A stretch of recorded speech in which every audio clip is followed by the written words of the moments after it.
I now call this committee of the whole meeting of the Davenport Community School Board of Directors to order. Our first item is our ISB workshop. So, you want me to turn it right over to them? Or Absolutely. Well, I just kind of want to tee it up a little bit. President Goza and Vice President Hayes, myself, we meet regularly with these two human beings that are on a computer screen and only exist in computer land. And they're here with us in person today. And it is so fantastic for you to be here in person. We really appreciate you making the trip to Davenport. And I know that you guys have been instrumental in helping guide our school board as we move through a pandemic year, so it's much appreciated. So I know that we've got some boardsmanship workshops that we're going to be doing today. For purposes, if you've got to get up and walk around, I'm sure that microphone will work, but there's a button to push right here, and really about a 6-inch proximity to that thing will allow the online people to hear you. So Luann and Harry Heilenthal are with us from IASB today, and we're so thankful to have you guys join us today. So thank you for being here. Dan and Linda, would you like to add anything to that?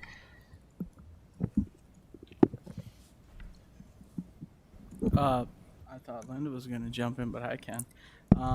No, they've been a huge resource. I enjoyed attending all the extra webinars and everything else because I always have a lot of takeaways, and I always get put on the spot for where we've been and where we are now. So it's a good thing to be, I guess, a good example versus a bad example. So I do greatly appreciate all the resources, as well as Patty Schroeder helps out, Siobhan, and I cannot remember the new gal in the legal Tammy.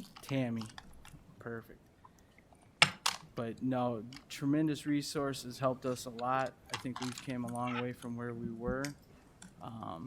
So thank you all again. And Vice President Hayes, if you had anything you wanted to add. Actually, we had spoke when they were coming in, and I told them how much we appreciate them being here and how much we appreciate Harry for sharing his retirement with us. So just again, I can't thank you enough for everything that you've done and that you continue doing to assist the district. Thanks. We're delighted to be here, and yes, it's grandchildren time coming up in a couple months. So here's what we have teed up. So if you just take a quick peek, that fine looking, it looks like it could almost be professionally printed font, doesn't it, on the chart paper? Not quite. But some major tenets. This isn't everything, but key chunks, as Luann and I reflected back on our work and things we draw on for effective governance, which that's your role. Clear, ambitious goals. So we're going to reflect back on the goals you have set with a couple of guiding questions. Another critical piece is information flow, which supports you in making the best decisions possible as a whole board, as well as shaping your individual views. And in that third area, and it's a balance, accountability and support. When an organization is heavy accountability and not the support, that has pluses and minuses to it. When an organization is focused more heavily on support, and the accountability piece is not enough, that's problematic for an organization. So the balance between those two, and that's what we're after. So the frame for tonight should reflect as we look back on tools you have used. And Linda mentioned this tonight before, and she had said something previously about our role. She commented to Luann and me that one of our roles is put suggestions out there. And what we're looking for with suggestions, because we recognize we don't live here, we're not your board, we're not your district, we're a support organization.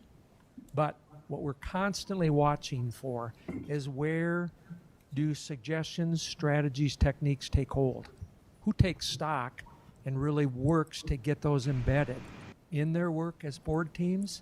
And those, it's not by any accident, that's where board teams get traction. When they take the things that are talked about, prioritize them, and really get after them. So hopefully that's a sense that you'll see through tonight. And we're doing our best to have this as interactive as we can, and we're delighted to be here in person as well. So, Lou, let's do the goals piece first, please. Thank you, and I believe that Bruce is joining us digitally, virtually. Is that right? We can't see him? Okay, but Jamie has not joined us yet, so you'll let us know. And Jess, thank you. I'm here. Hi, Bruce. It's good to hear you. So It's good to almost see you. We have legs. We Now have I bodies. see you. There you are. Okay. Thank you. Now we know how you feel when you watch us virtually all the time. We get it. Okay. It's like the wizard. So, as Harry said, we're going to look at some of your core documents, and one of the first ones that we're going to look at is on page 2 of your packet, and those are your Davenport Superintendent Board goals that you set for 2021.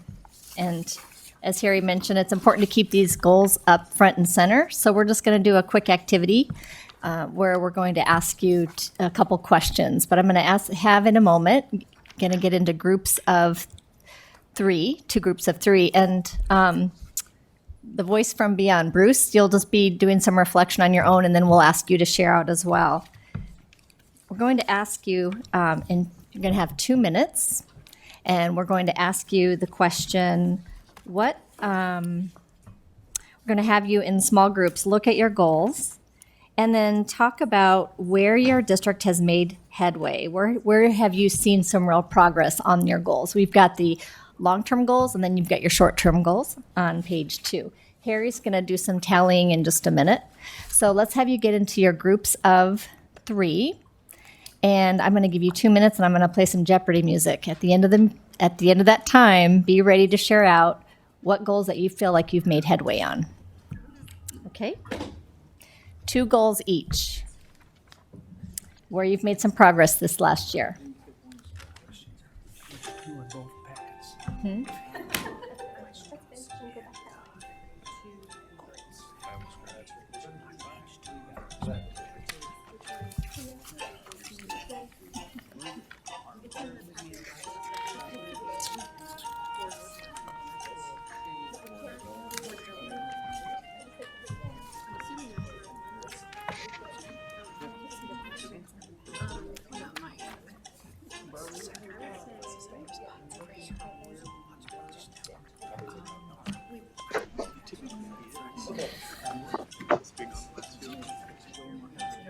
Thank you.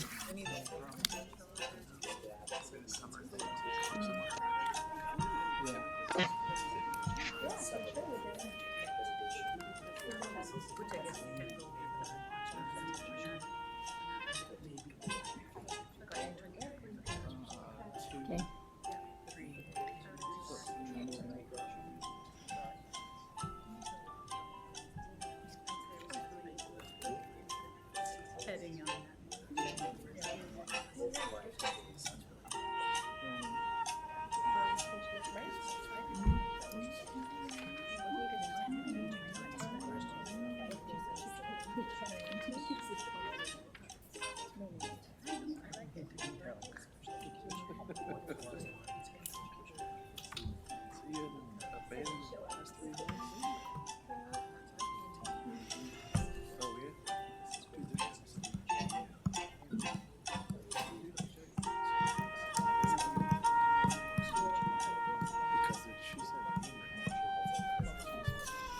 Give you about another half a minute.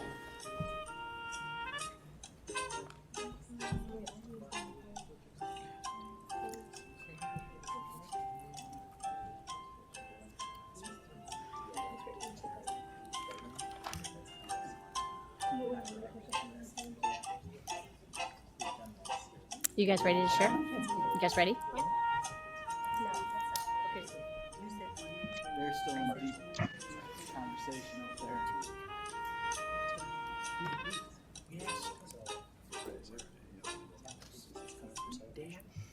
We asked for 2, so we'll see if there's 3 or 4. Okay, let's have you wrap up your conversations, and Bruce will ask you to get ready to share in just a minute. In your packet, the reflection questions, the question that we're asking is actually on page 2. So we've got your goals on page 2 in one packet, and the reflection questions on the other. And so the first question is, identify 2 goals where your district has made real good headway this year. So How about this group? Who is your spokesperson? I can go. Okay. We came up with goal 3 was the number one with the district finances because our finance committee has done a great job there. And then goal 2 was our other one as well because there is a lot better relationship between the board and the superintendent. We actually get information versus flying by the seat of our pants. And just, I'm the superintendent. You just do this without, giving us anything. So Okay, great. Thank you. How about over here? What 2 goals did you feel like? Here's your group, Linda. Main 2 we selected were 2 and 3. The 3 for, of course, we have 2 finance representatives here, and there has been great headway on that, and the relationship between the board and the superintendent. It's one of the things we're looking for is to see how much you have in common or how much, disparity or differences that you have in what you see. How about you, Bruce? What did you come up with? I came up goal 3, finances, because we made significant progress there. And I also agree with the relationship between superintendent and the board in itself. It has made significant progress, but I also thought we made progress on goal 6 with the implementation of the crisis response and violence prevention team. Thank you, Bruce. Harry, any comments that you want to make? I'm a softie, so I marked all 3 for you, Bruce. So yeah, so you get a sense. It's interesting how quickly you collated here. And again, you said last summer. Well, I think the reason I said that is that finance is obviously crucial to the whole operation, and we've made significant progress there, and it indirectly affects students. The relationship between the superintendent and the board and that communication is an important relationship, and it indirectly affects students. But the one that affected students is the crisis response and violence prevention one that we've implemented. That's the only differentiation. And if I had to throw one out for the sake of unanimity, I would drop 6.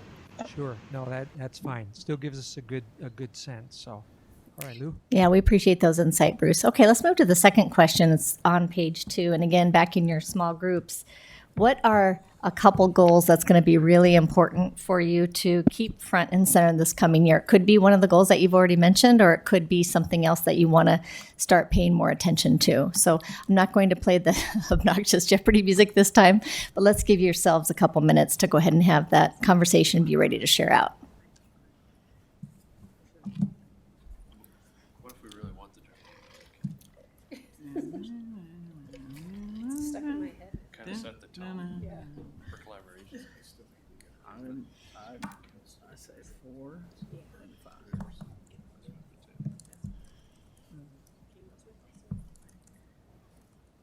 Because I agree with what Bruce said about 6, but we only gave 2 or whatever. So I think we've already done that part.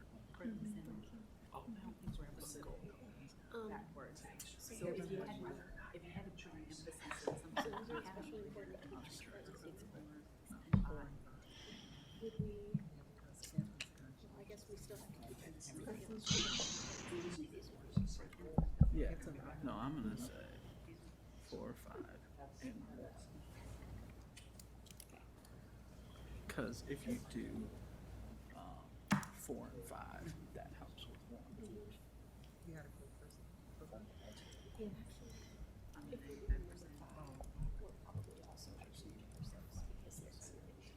Yeah.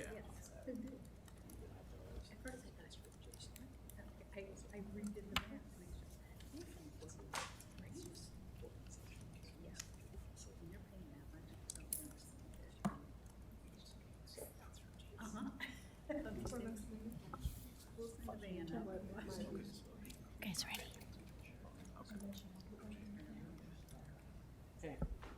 Karen, is your group ready? You guys ready? You guys about ready? Okay. Okay, it looks like everybody's had time to have that conversation. Let's start with your group over here, Linda. What 2 goals did and talk about a little bit why you picked the goals that you said should lean into, please. We selected number 5 and 4. Number 5 because of course student achievement is like our priority, and with the early literacy beginning, that's our focus that we need to work on for this year. And the disproportionality, we sort of set it aside a little bit working on the CRVP, and we need to get back to that. Not that it's not important, but we had to place our focus somewhere else. Yeah, they're all important, right? But it's helpful to kind of think about as a collective group, which are those that you really want to lean into. So thank you. Let's go to Bruce. I set goal 3, finances, and I'm basing that assessment on the fact that we're in a declining enrollment atmosphere in our district, and in addition to which we have now open and free enrollment out of the district. And if we don't maintain a good handle on our finances and or work to improve and decrease the amount of open enrollment out, we're going to be in a continuing financial downward spiral. The second one I picked was goal 5, student achievement, in particular early literacy, because we know our kids took a hit this last year on their assessments and the reading performance, and that's a focus that if we make significant improvement there may also impact our enrollments. Thank you, Bruce. How about your team, your group? We're going to sound like a broken record because it's interesting to me, though, when we did our very first workshop with you guys at the Creative Arts Academy, like we had so many things and now we're all like on the same thing. So we went with goal number 4 and goal number 5. And we had also said, if we're able to make all those things happen, then goal 1 happens as well, because that always has to be at the forefront as well. So It's kind of like that overarching piece. right. The overarching, Harry, you just said the overarching piece, accreditation, the first goal. So it was interesting to hear how you have coalesced around those specific goals with the idea of, as Bruce was talking about, still paying attention. You've made great headway on finances, but keep the focus on that as well. So does this help you in terms of if you're thinking about your upcoming agendas and your plan for the year? Does this kind of discussion help? Yes, it helps a lot. We're all on the same wavelength, I guess.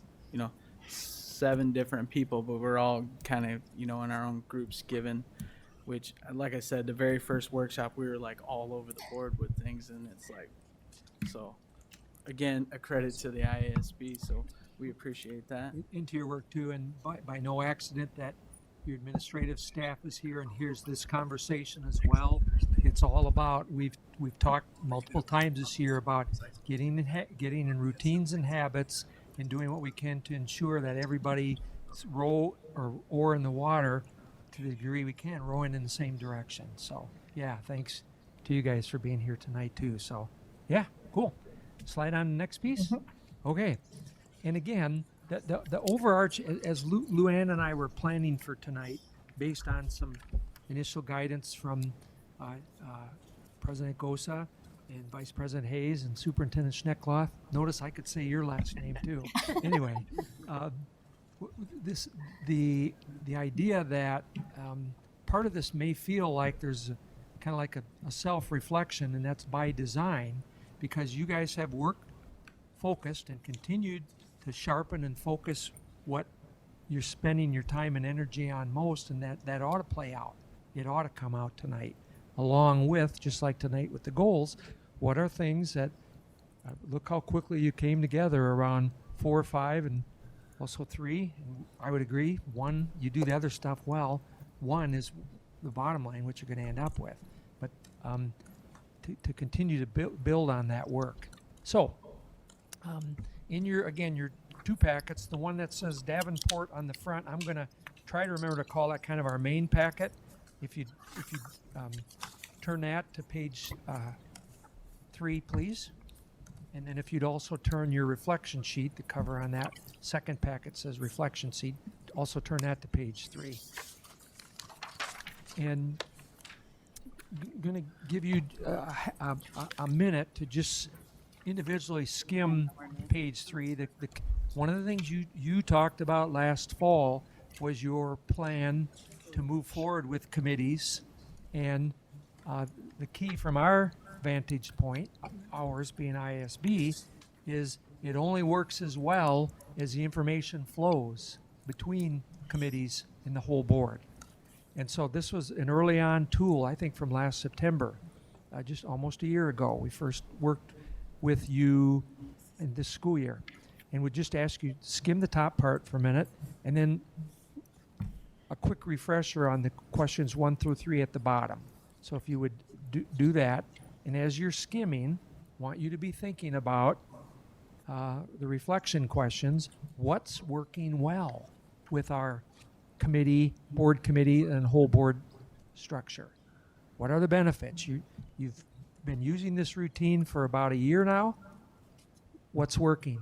And the second question, what are the challenges? Any system, any change is going to bring with it things that work well and things that we want to keep our fingers on because challenges or might be things to improve. So do that individually, and then we'll cue you up to talk with your small group about this. So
okay, and then I'm going to ask you to do this. Would be trying to mix it up a little bit tonight, but would one person from your group swap places with one person from this group just for this conversation? And we'll kind of keep you moving around tonight a little bit. So just need a volunteer to flip places with one of you. Okay, Dan's moving. All right. Oh, no, we like our group.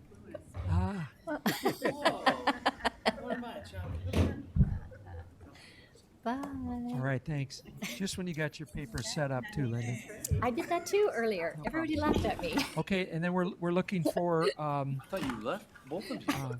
looking for somebody that can be a note taker, please. In a little bit, you might end up with several things, but no, what's going to be next step is to ask you to then pick out a couple of your priorities. But start with just build your list and somebody be a note taker. So, what's working well? What are the challenges? Might need to keep paying attention to. So, go ahead, please. I forgot there were was a thing on the phone. I thought I could just, That's usually my routine, so thank you, got me off the hook. sorry. No, it's 'cause you're- I thought I could just go under the table. I forgot. What's working? Bang. Head. I forgot to do it. I was like, too late now. Okay. Continually frustrating. One doing, oh, here we go. Save as.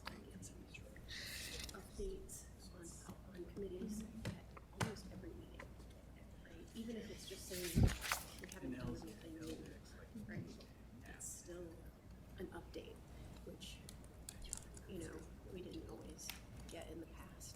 And that just makes sure that everybody knows what's going on. So, that's my number one thing.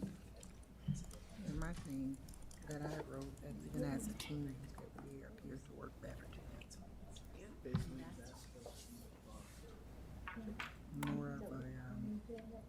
More of a cohesive bunch, I guess, rather than all over the place like we were.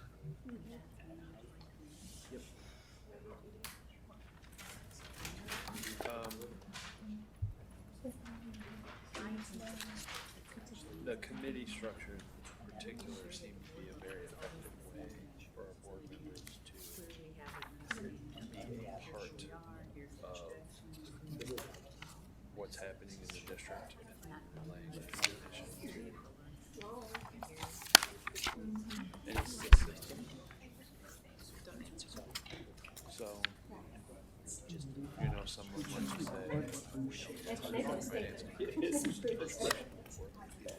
For working well, and a couple for challenge.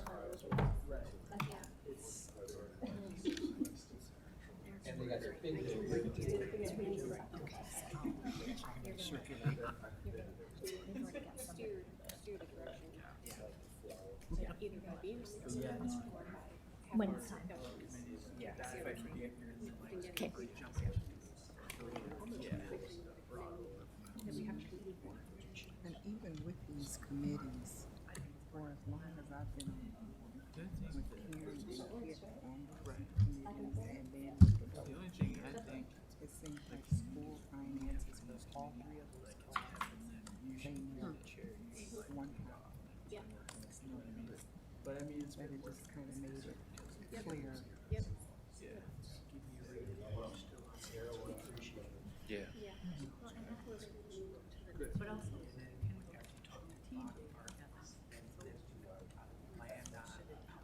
well, it should be the chair. So that's fine. Because like the first couple times I was everybody was the chair. So just like Jamie's the chair there.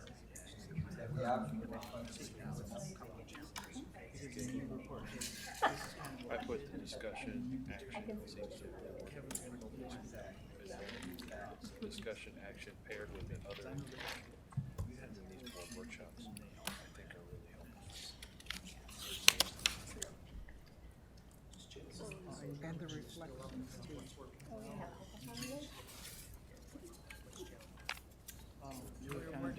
Tell me this.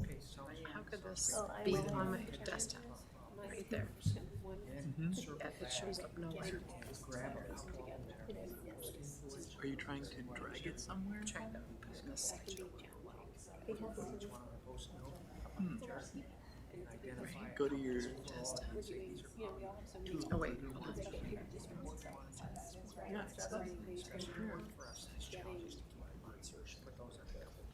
the administrators meeting, you know. Aaron Vincent. Is that right? Yes. I did not. I can tell.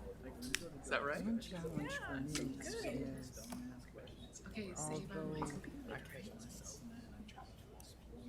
we discuss what we're dealing with. So now it should be there. Now it, no. It's Click on desktop. still Go back up. frustrating that we can't always all understand. I know, right? So now we're Crazy. now maybe you have to close it. Close it out. As an example, like,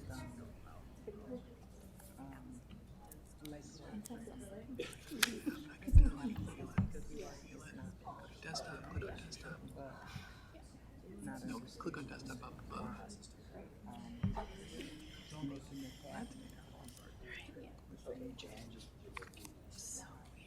just finding consensus maybe. Would that be more delicate?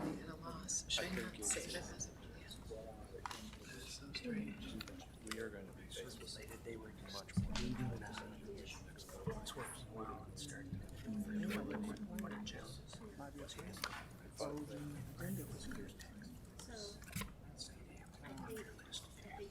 is going to be to make sure that we Okay, great. What's this understanding? This is what Brenda was in charge of this process. Or understanding the right. So I think what you're saying is the why is the picture of Right. That's another strength way around that. Am I, you're doing the this? whole as a whole. Oh, got it. Okay. So while we discuss an act, I was gonna have this like life-size picture. context, consensus, I think that's, context, I've been consensus, asking why. to get that stuff. Oh, that was too bad. One of the things that, like, I would love to see, If a and I don't meeting, even know, because I'll tell you, sometimes we surprise each other. There's a question, I know. that the purpose for giving Friday reports and getting, like, doing our best to get it on Thursdays, is a question. But what we do is, our public, we want to respond to the public, and sometimes ask questions first. I'm hearing it, or if I put something on the agenda or send something out, it's surprising. well, is it gonna take this long? I don't think there's necessarily Because sometimes the presentation is like, something that we can completely. Well, if you have a question about something, you should say, clarify, and then say, yeah, yeah, I don't know if I guess, yeah. So when we think, are and doing you know where we are, say that as a good hour. But that's one of the things. one, I I don't don't know think that. we'll have a lot of discussion. I don't know that relationship. But no, I agree with you. I usually I'll say that. Well, hey, let's have a couple Because a lot of time we'll go through the stuff that we need to get to, and then go back through. you get elected, it's like everyone comes up to you. And they're like, I got a question, I wanna know this, I wanna know that. So, Completely different. We came out with the whole county.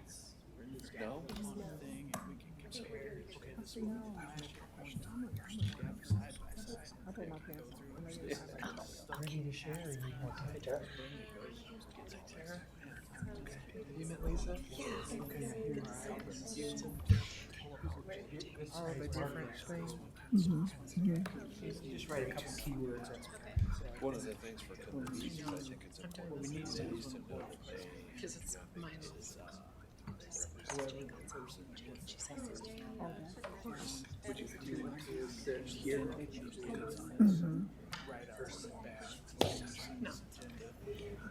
Okay, and this is around helping board members understand Okay, the actually, I just importance really of, usually hear when and it's just helping me think about, or the, they have wording exactly, get to inform, better inform.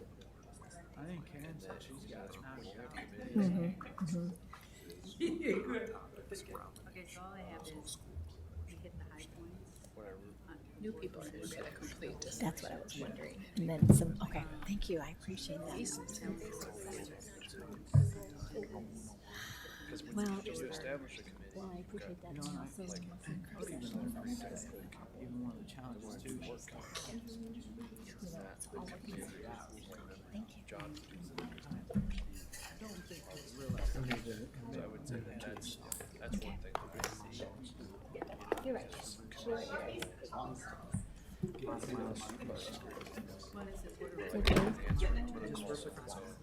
Blue. Write that before you know Well, you can get find it.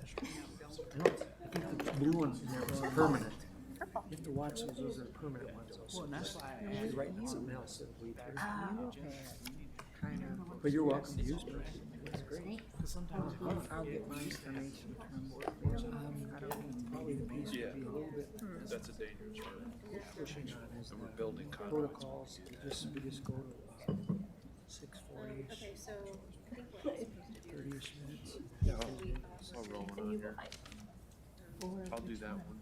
the positive, the negative. Committee. Are we starting at the first one?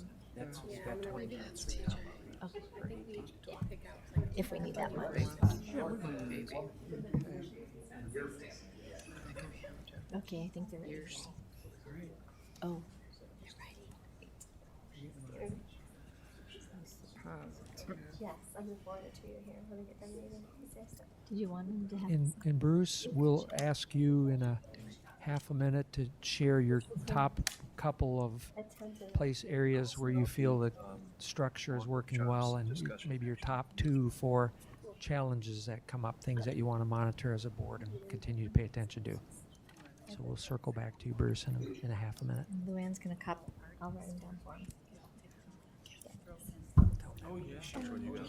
I got reflections and consensus contact watch. I didn't know I was supposed to Okay. send it. So I'll do discussion, Because Hannah, Courtney, and Rachel. action. Who are you doing this at? Everybody? Administrator?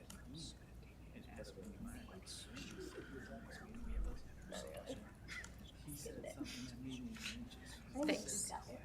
She's like, oh, I don't have a job. Enough busy this. My mom, we would take pictures. You know what? I don't find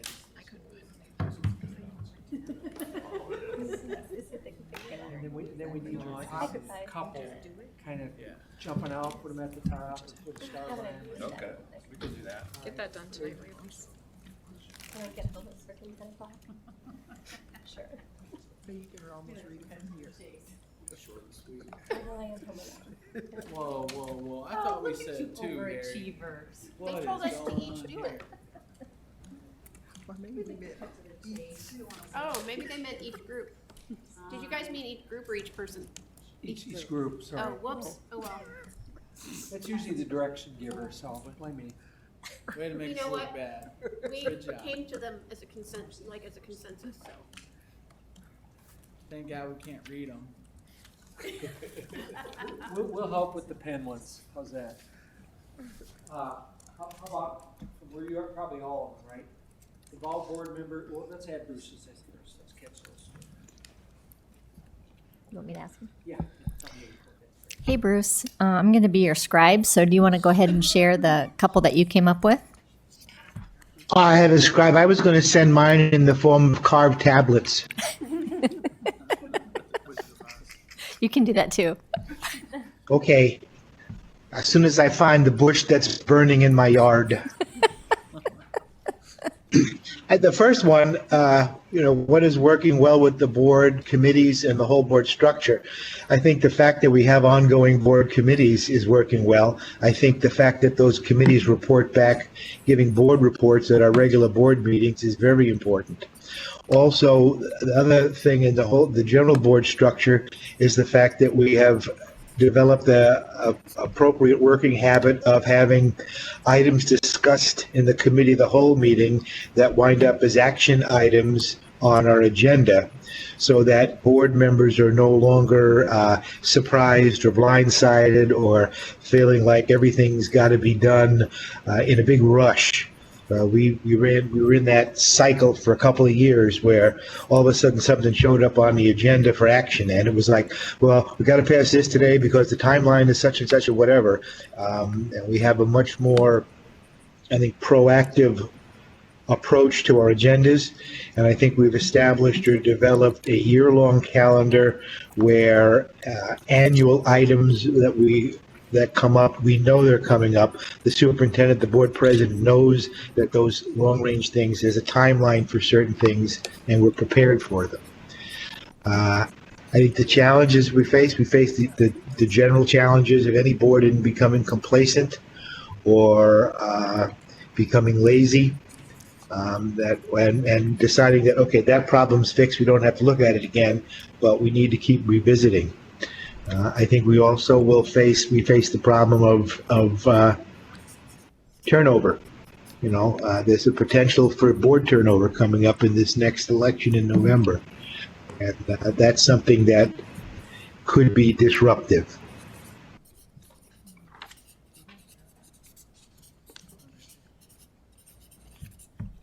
Thank you. Helps if I'd have been holding the microphone while you were talking. Thanks, Bruce. And I come back to which you as a board and board leadership and TJ asked for tonight. So one of the last things we'll do, one of the last activities we'll do is involve you and your thoughts in onboarding. So if there are new board members this fall, what is it that are the most essential pieces that need to be just become part of how you do business for onboarding? So we'll snap a picture of this and take it with us, but very, very as quickly as I can get at it. The working well, involving board members, the regular updates that was mentioned a couple of times already, the being in a rhythm of discussion one meeting, then action, and that cycle. And really rhythm or habit is the way to say it, and we compliment you and commend you because it's not that way everywhere. And you remember it wasn't too long ago it was that way for you guys. So such a critical piece, such a critical piece. The items, this is an elaboration on that committee items then funnel their way to the board for whole board work, which can't help myself. You remember Siobhan, our policy and legal counsel, saying during the last year, the committee exists to serve the board. And it's not the other way around. It's such an important piece to help your broader community and staff understand that the committee serves the whole board, and it only is going to work as well as that communication flows both directions. Year-long calendar, reflections, ISB board workshops. Luann and I can live off that for a couple months. So, challenges, getting board requests on agendas sooner if the meeting is shorter, so kind of pacing that. Reminding yourselves, committee serves the whole board. Potential for board turnover. The complacency Bruce mentioned, which can, sometimes it's complacency and sometimes it's just a lot of new things come on, right? Or on your plate. And then it's easy to have some stuff just kind of lop off. Organizational amnesia is what I call it, and it happens. A challenge, reaching consensus and keeping in mind the context and the why. Any of these areas that any of you want to comment on before we move to the next piece? Yeah, please, Dan. We did talk about like getting things on the agenda, and then I kind of, because not everyone's on the agenda committee, right? It's just the president, vice president, superintendent, and Bruce knows how this goes as well. When you're trying to plan for a meeting, you never know how long something's going to take. You try to plan for a good amount of time, but sometimes the things that you thought you weren't going to have a lot of discussion on, you wind up having a lot of discussion on. And then the things that you think that you're going to have a lot of discussion on, you not so much. And I don't know if that's just because of the way that we've been doing our meetings now, where we discuss and then we vote on it. So it kind of makes it easier for us to filter more stuff into our regular meetings and things like that. And the other part of it too, when you make a board request, and we've talked about this at the agenda committee meetings, it depends on how long it's going to take a staff person to get that stuff. And then what are they going to take away from to be able to do that? Because obviously we want to work towards our goals, because that's what, we've set the superintendent and charged them with. So it's a lot of things in mind, but I do want to compliment Miss T back here because she does an awesome job. When we have our agenda committee meetings, they're like side by side. Here's our annual calendar. Here's what we got. Here's what we did last year. Boom, boom, boom, and we can go through and do it. And it helps the process a lot. And then we pull up the board request sheets as well, and then we're able to look at that stuff also. So, again, I want to give huge kudos to Brenda. When you have a team that's working together, as well as the whole board, everyone's firing on all 7 cylinders. We're getting some stuff done. So, this is one of those little hints you mentioned, Linda, and not suggesting you do this, but some boards have found it helpful to do something like this. They might cycle another board member through one month, another board member another month. Now that's EGADS, now it's another calendar. And I get you all have lives outside of board work. Doesn't probably always feel like that, but they'll cycle in, or you're supposed to have a life outside of board work.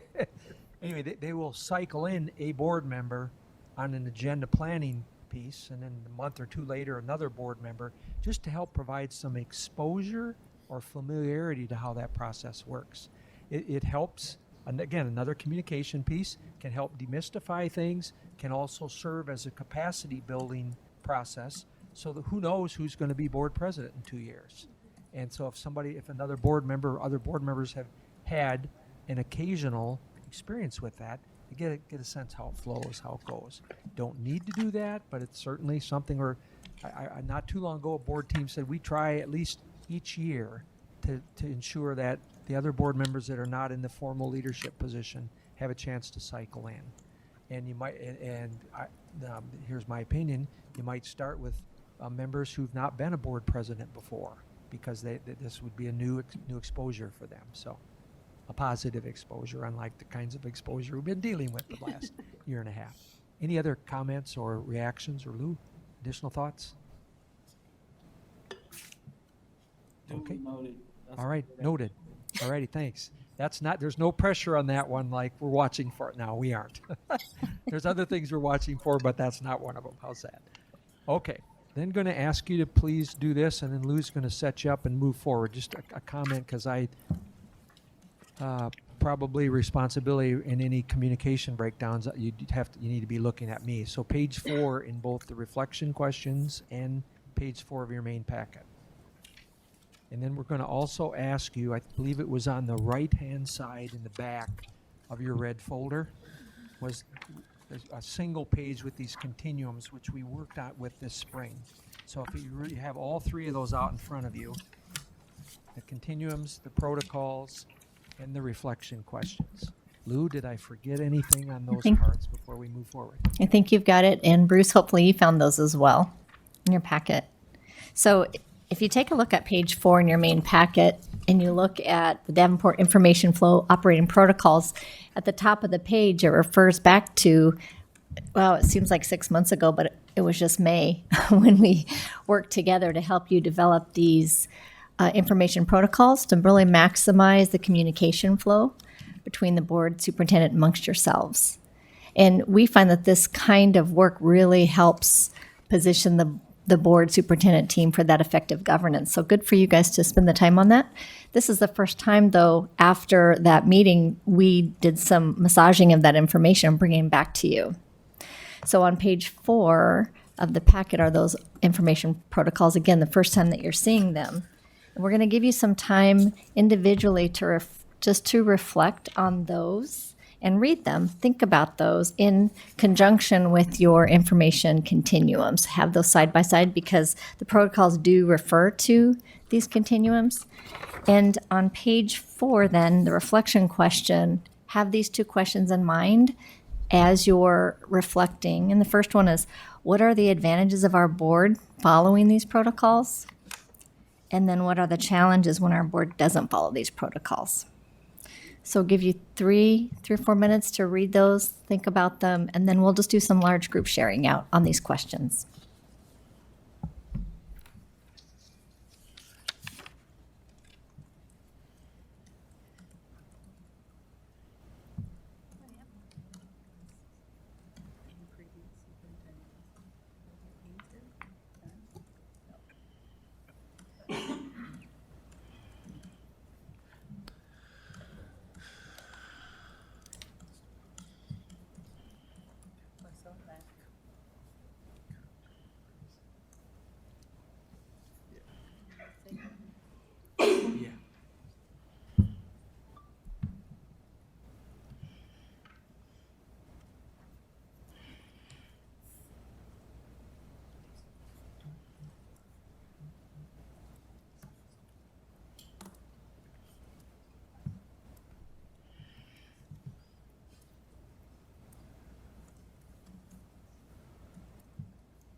That one.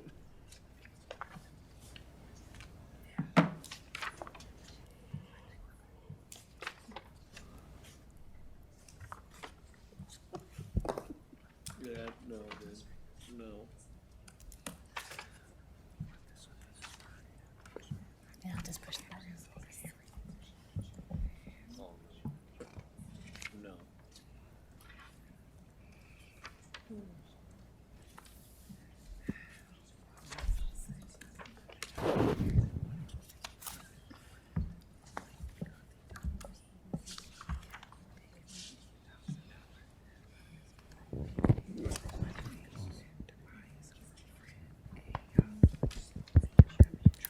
About ready to share? Okay. Bruce, are you about ready to share? Or do you need some more time?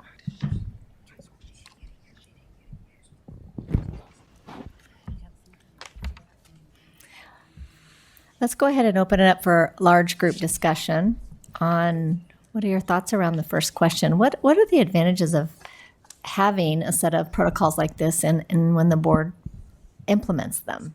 And we're just going to ask you to speak to that. And Bruce, do you want to start first? Not to put you on the spot. Sure. Thank you. I think when you follow the protocols, you establish a smoother running operation, and you have a more effective vehicle to share information that people are requesting. When you short circuit them, you cob up the works. Anybody think of something similar to what Bruce said and want to elaborate on that? Allison? Sort of very similarly, I said when we do follow these protocols, we all should be pretty much on the same page. And we minimize rumor or inaccurate information because we're channeling through the superintendent. And in our case, it's either, our Friday updates or through our board questions and the procedures we've talked about. So that consistency can really help. Yeah, people aren't getting different answers from different people. Thank you. What else? Kent? Some of the same things. The meetings run smoother, more timely information to the board. I think the superintendent updates and the board secretary updates are very good, and it just gives us an idea of what's going on. And one thing that Karen and I have talked about, being the newest members on the board, is the onboarding of new board members. Karen and I went to the IASB conference. That was like 2 weeks after we were elected, and that was very helpful. But otherwise, we were just kind of thrown into the mix, and it was, for me anyway, it was kind of a struggle, meeting procedures and just going through the whole process. So I think any new board member that comes on, that should be very helpful to have onboarding. I think that was one of the things that was recognized and that you've talked about it. And that's one reason why we're going to have some brainstorming at the end of the meeting tonight, is just for that reason. And that's pretty common as people get busy, not saying it's the best way to approach it, but that's pretty common that business gets started and then the onboarding doesn't maybe happen as deeply as it maybe you wish it would have. Thank you. What else? What else is, what are some other advantages? No, it's pretty much the same, but I just said that we're more effective and there's not a lot of arbitrary thoughts going out, that everything is more so synchronized. And we're linked more to the agenda and the Friday updates. Some of the board requests that we have even been able to been put in the Friday updates rather than a separate meeting for them. Considering where you came from a year and a half ago, I was thinking back to some of those early meetings. You've really come a long way in terms of your information flow. TJ, do you have anything that you'd like to add to that? Well, I think it adds consistency, predictability, and a process. And if there's an absence of those, you have confusion, inconsistency, and unpredictability. and we all know how all human beings behave in that. So while we're not perfect, we have something to refer back to. It's great because we don't dig this out when we're doing the agenda planning committee, but I'm kind of proud to say that we do our best to try and follow it. So it was great to look at this because I do remember this, putting this together, and we did our best to conceptualize and practice it. And part of why we led that activity in May, again, it aligned with what you said. You were already talking in the spring about how do we ensure that potential new members understand, and how do we make sure the best of what we've been practicing using sticks. And that was part of the reason for getting these captured, to be able to use those for those kind of purposes. Yes, and for the administrative team to understand the board's commitment and how they're looking to do business with each other, with you as superintendent, and they're touched by these things as well. So, sure. Anything else, Lou, around the advantages, or we want to move to the other? I Dan? think one of the things, and it was prior to me being on here, just what I have heard, that sometimes the structure was set up that one board member, usually the president, knew a whole lot of stuff and nobody else on the board knew it. And I don't feel that way now. If TJ's not telling us, Dan is telling us, we are all on the same page and not one person having all the information. Which is good. A catchphrase we use is, to the best degree every board can, information for one should be information for all. And yes, there may be some things Dan hears about first because he's helping, or Dan and Linda with TJ to frame up an agenda, but that shouldn't be held in a basket or veiled where the rest of you can't make the best decisions possible if you don't have access to the info. So that's cool to hear. Yeah. Thank you. Dan, did you get a chance to share? Sure, I can do that for you. You always call on me on everything, Luann. I think the advantages to the protocols, right?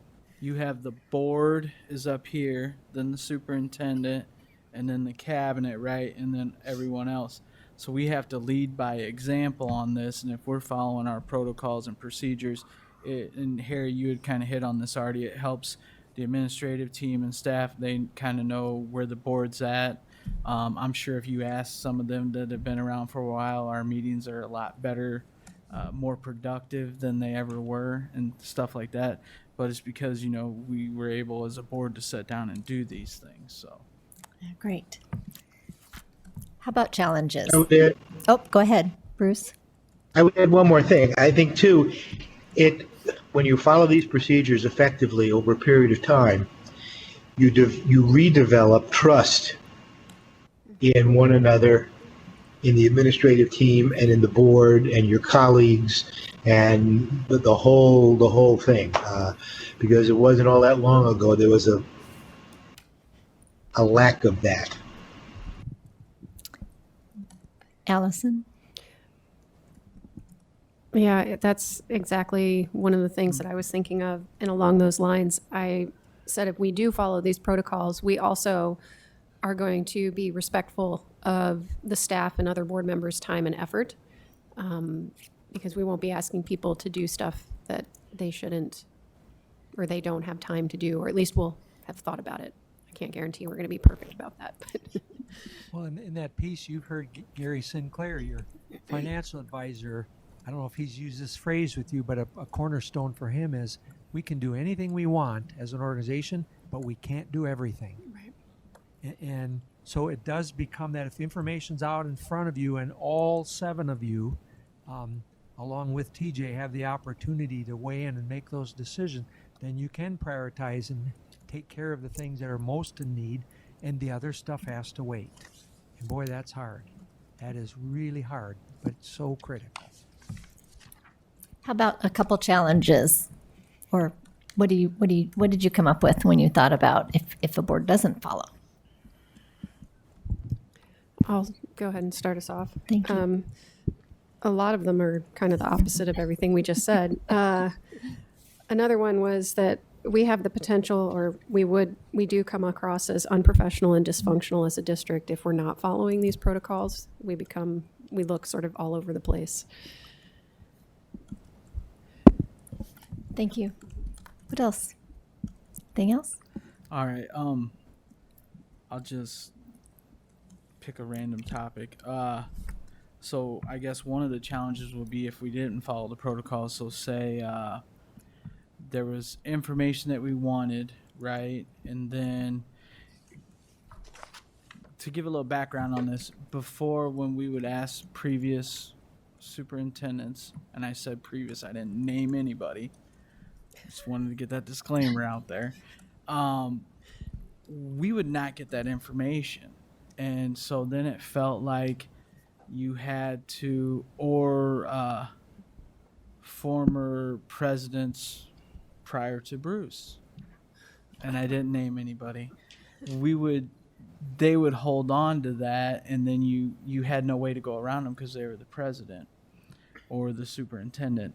Well, then it kind of made you as a board member want to go directly to a staff member because that trust was gone.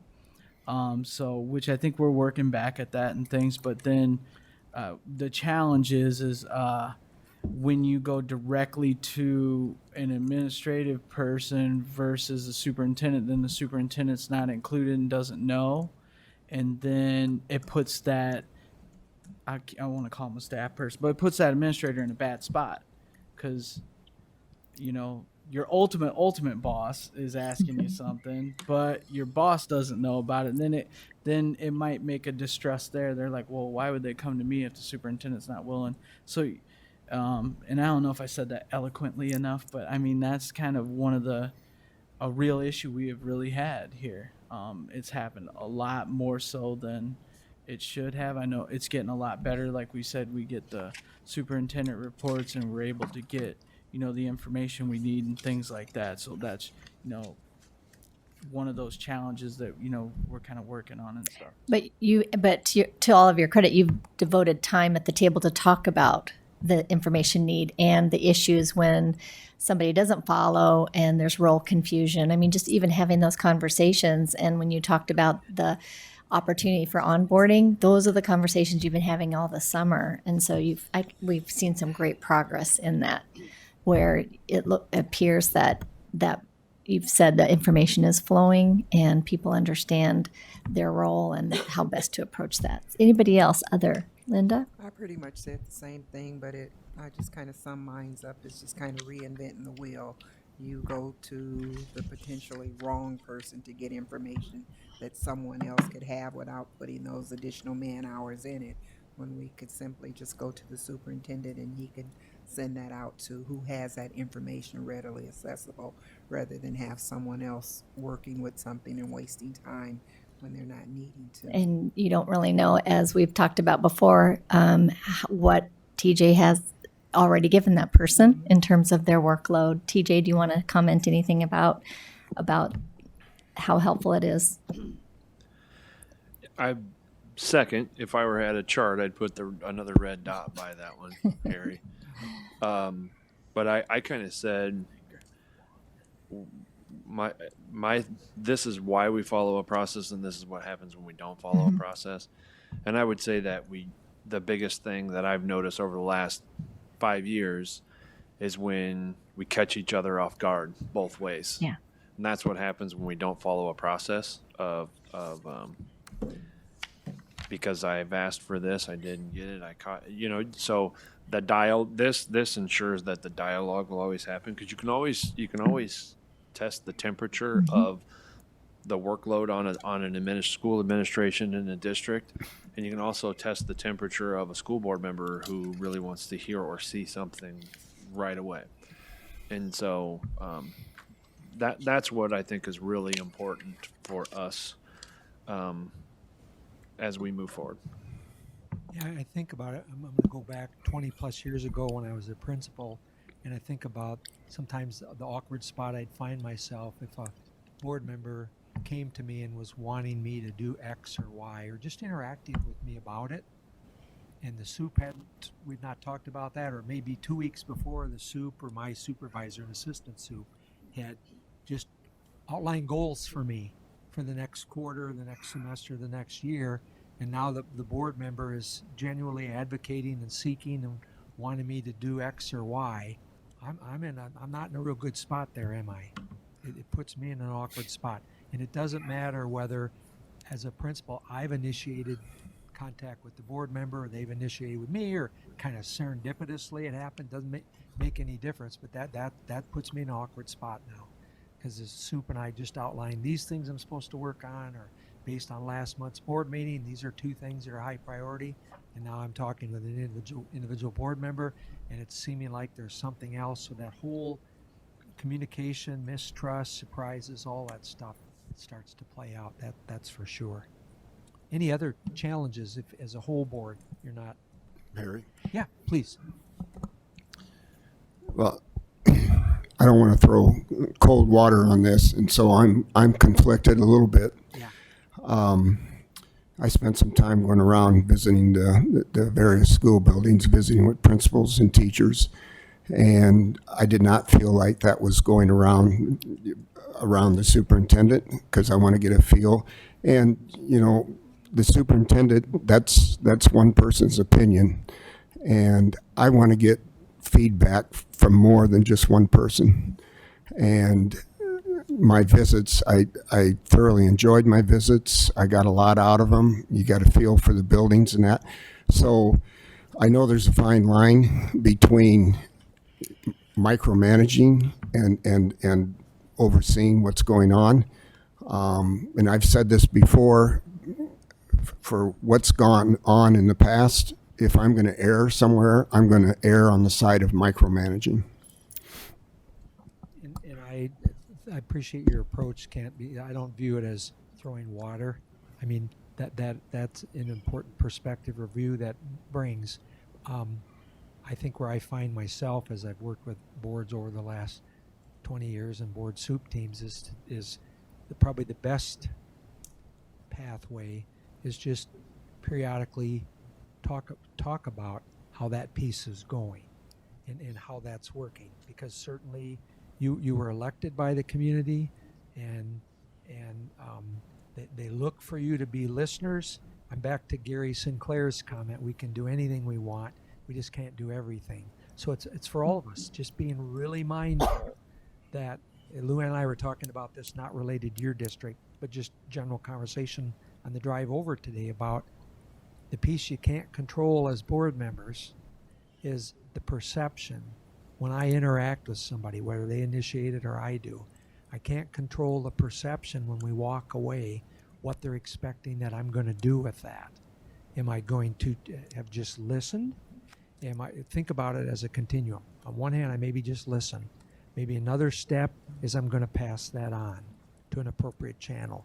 Maybe another step is their perception is they're expecting me to do something about it.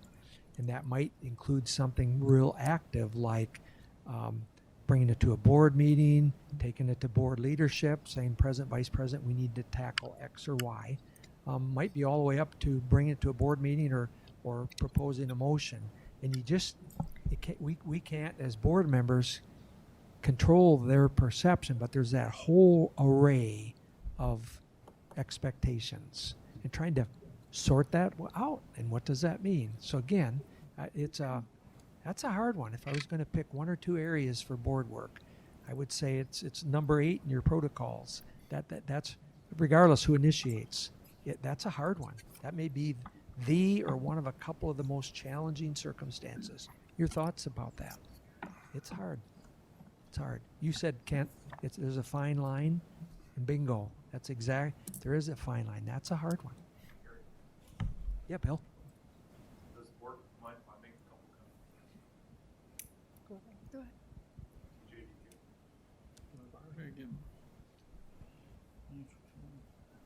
You want to get something into If there is some disagreement you'd prefer not, I won't. Okay. I think the balance that has to be struck in the topic that Kent just brought up is the change of the district from a philosophy that was about site-based management to now a a concerted district-wide strategy that has to be implemented for improvement to actually take place. The data and the student achievement that you see on a regular basis is the product of that site-based management. And so when you talk to building level leaders in this district right now, they may not like some of the things that they're seeing in moving to district-wide strategy to try to change student achievement data. And so being able to have that filter of saying, yeah, I absolutely want to be responsive and understand the positions of students and of teachers and of building level administrators. But I've also got to put that into the context of that larger picture as well and find the balance between the two. Because there are a lot of folks that enjoy site-based management. I get to run my building the way I want to run my building, and if they would just give me the things I need, then I could be a rock star. But you know, there's 25, 26 different strategies going on in the district. And again, where we're at is a product of 25 or 26 different strategies going on in the district. And so finding that balance of here's the input of the people, but here is the district-wide approach towards change. And you know, when the plan is talked about here in a little bit about what is going to be done to improve that's taking people's perceptions and taking their thoughts into account when that district-wide plan is, but then it's holding everyone accountable for that district-wide plan instead of a site-based scenario. Well, Harry, I for the most part, I totally disagree. I want to hear from the people that have the most contact with the students, and that's the principals and the teachers. I want to know from the teachers and principals. Okay, they're with those students every day. Okay, those of us sitting in this room, we're not with those students every day. Okay, so that's what what my focus would be is, you know, let the teachers teach. Yeah, probably my final thought here for now would be that probably is a conversation, Kent and whole board, TJ, that's worth, especially this fall, and see what happens in terms of election, et cetera. But that would be one probably worth revisiting again, because there are fine lines, and it's not as black and white or as crystal clear as do these two things, don't do these two things, but it's talking through and considering what's the impact, and what's a balance or something we can live with. So, okay, I'm going to ask this of you, please. Can I just say one other please thing? do. And looking this over, I understand our board request should be something that can be done relatively short amount of time, but then I disagree with that in that there have been some board requests I have made on student achievement and finances. It's going to take somebody in this building or in the central office, they're going to have to put some time into it, but it is important. I'm not just asking fluff information that's going to make somebody, so, you know, be respectful of their time. I understand that, but on the other hand, if I'm trying to save things financially or some things I should, as a board member, we all should know about student achievement, it's going to take some time on their part to put together a presentation, find the information. So I guess I understand their need to time not be all on mine, but there are times it's going to be a bigger haul than normal, Harry? and I think it's important. Yes. I think we've had some conversations about some of our most recent board requests, and you know, the fact that you have to ask for math data, it means that we don't have a routine and cadence about how we present data. And So when is the best time to review that data? So when we talked about a goal for us as we move forward, is that reviewing math data, reviewing our data should be in a route and a rhythm and a cadence where board members shouldn't have to ask for that. And right now, that's what we're trying to build. That's what we're trying to bring forward. What does that data wall look like up on the wall? How that feeling you get where the last regular board meeting there's going to be a financial report. We're going to see how we're doing. That same feeling should happen around student achievement and student data and things of that nature.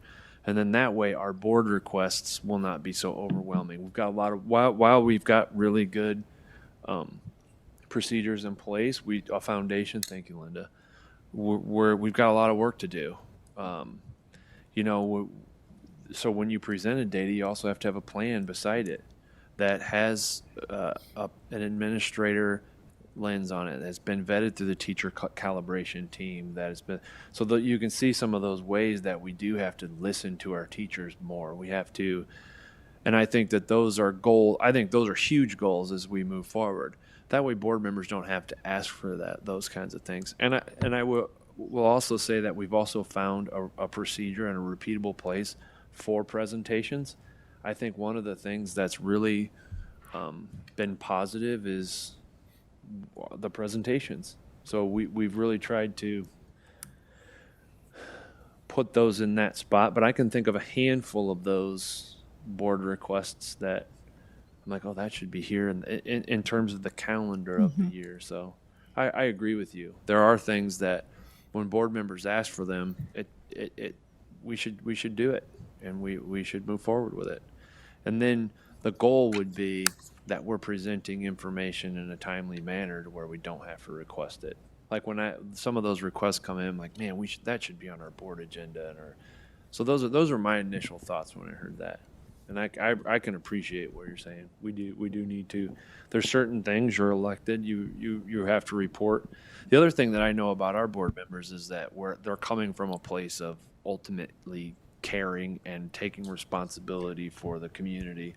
And so when those things come in, that's one of the things that I notice about our school board members, and you're very connected to the community. So I have a good pulse, every single one of you, a good pulse on what the community wants to hear. So finding that balance of that pre-planned and then what's coming at us is important. So I acknowledge that. Thank you.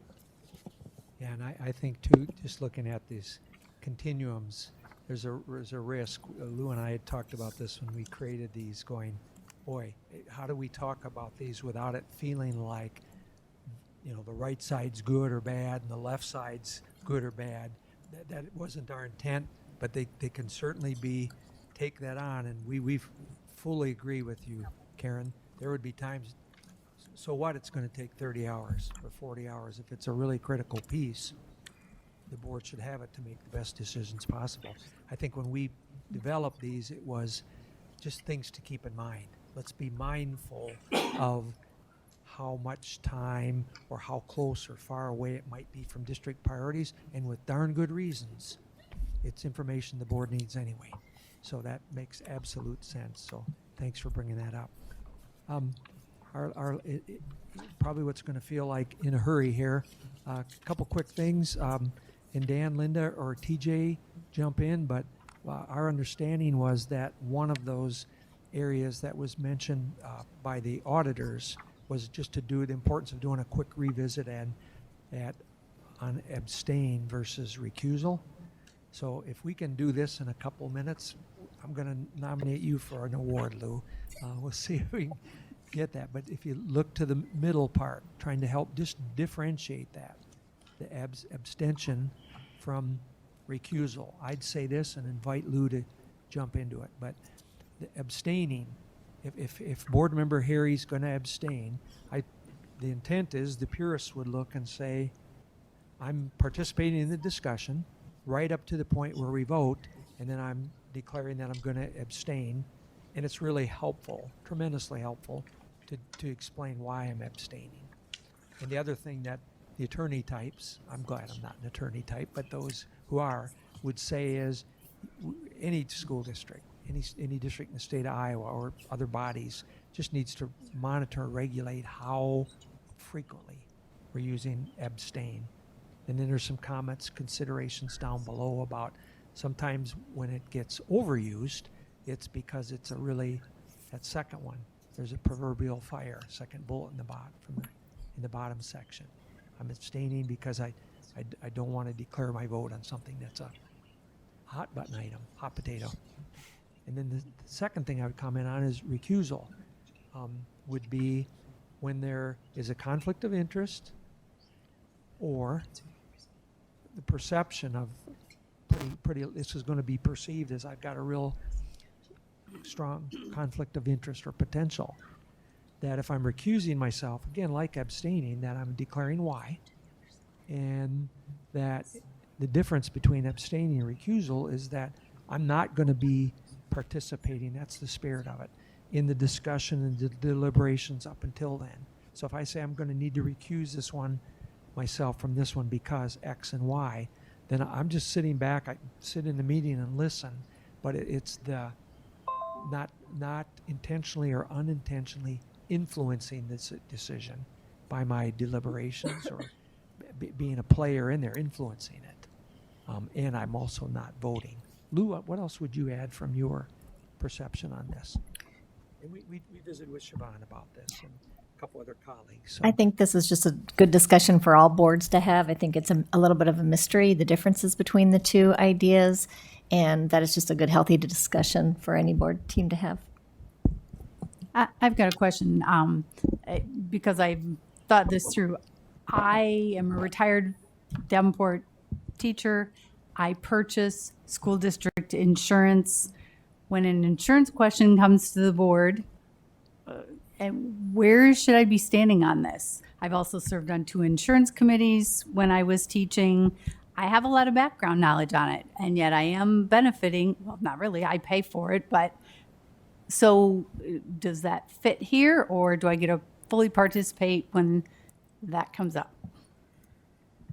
Yeah, that's a hard one. I don't have an absolute for you, and Lou doesn't either. That may be one though, because you find yourself there. That may be one where that's worth you run that past the district attorney and say, what guidance would you give us, or we'll help you help Siobhan get connected with you from our office on one like that. That's there's not an automatic there. Yeah. I just Especially since the perception might be that you're going to benefit from discussion and yes. yep. So I'm trying to sway in one way because I would benefit. I don't want that ever to happen, but we were talking about instances. So thank you for generating a good one for us to think about as an example. And your legal counsel may be able to say to you, that would be a reasonable one. You're going to abstain. You may share insights along the way, but I'd recommend that you abstain when it comes time for the vote. Or they might say, we'd recommend as your attorney, their legal counsel, that'd be one you'd recuse yourself. But again, you have some real powerful insights, and just because you were a former staff member doesn't automatically prevent you. But again, it's perceptions as well as reality. Allison? I think that's an excellent example of why ethics is sometimes a gray area, because you can do the right thing in whichever direction you go. I guess the one thing I would say is that in most of these types of situations, an abstention is going to be just sort of a last a couple minutes. It's at one meeting. And then a recusal is going to be over multiple sessions, because if you're recusing yourself, you can't participate in any of the discussions. And so for most issues, that means you won't be involved in any of it.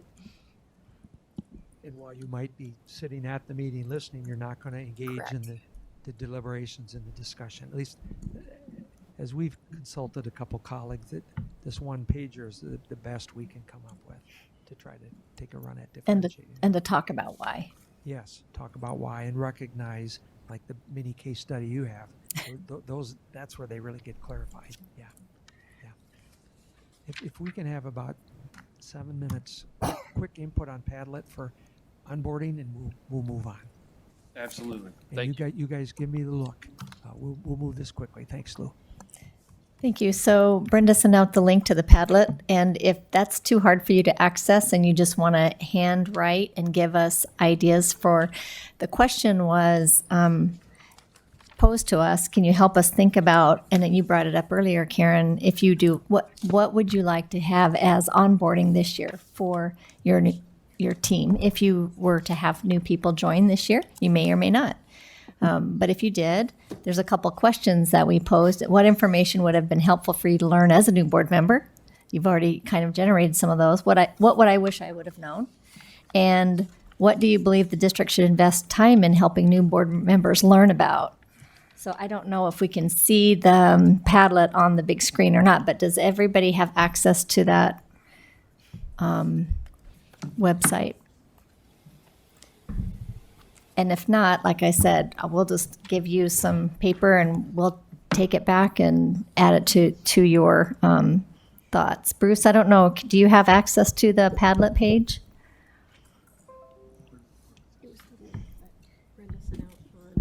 Not yet. It was in an email. There was a link to the Padlet page from Brenda. On the page, there are the two questions that I've posed in blue. The yellow question is a example. It says, Harry needs a new haircut. And it said, practice adding comments and hearting this comment. So if somebody adds a comment or an idea for onboarding and you like it, you can heart it. You can vote for it. This is great. You can add a comment if you would like in the little comment section. Click anywhere, double click to add a post-it note or use the plus sign in the bottom right-hand corner. So do you want us to add comments to your questions or do you want us to make our own Post-its? Thank you for clarifying. So I'd like you to add your own post-it notes. Oh, okay. Yep. Some of these, I think Brenda added a couple just to test a couple days ago. So all the ones in white would be those that you are doing unless you've color coded them yourself. Oh, hey, look at that. Double click.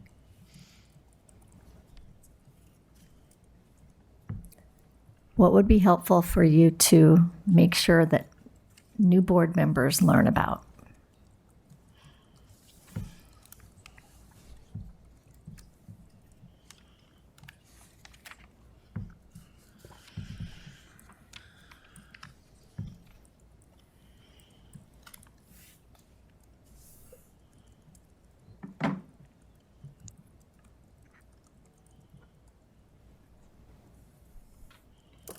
And some of you are explaining your thinking, and that's really helpful. Thank you. Giving an example of what you're talking about.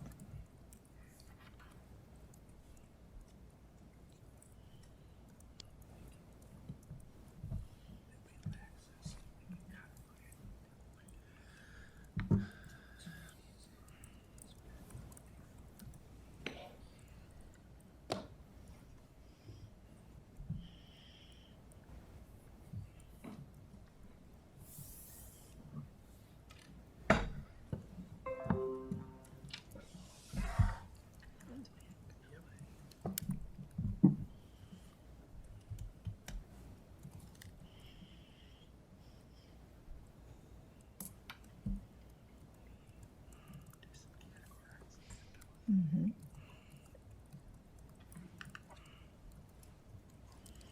And if you see one that you really like, go ahead and heart it. Some of you are already doing that. If you agree with it.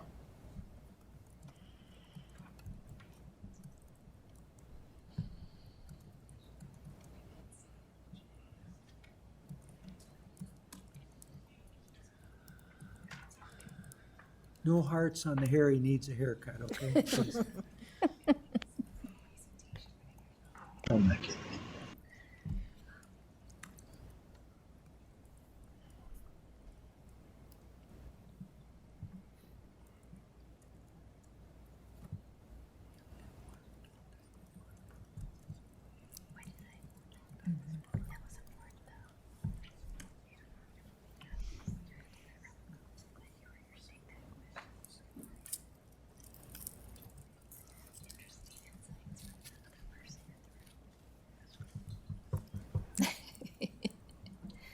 Use of exclamation points works too. That's so weird watching stuff show up.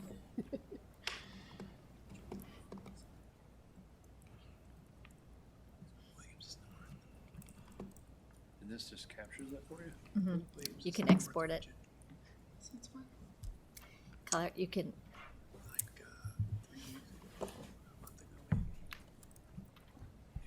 It feeds all of them. And initially it was in the West region, but it was changed to North. Because, I don't know.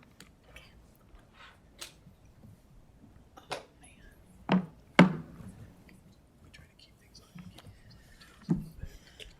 We tell you a lot, but we just don't tell you a few things every now and then. It's funny because I had a principal. I know I was going to children's school. You want to color code it? You can. If you want to get fancy and color code it, you can click on the right hand side under the three little buttons.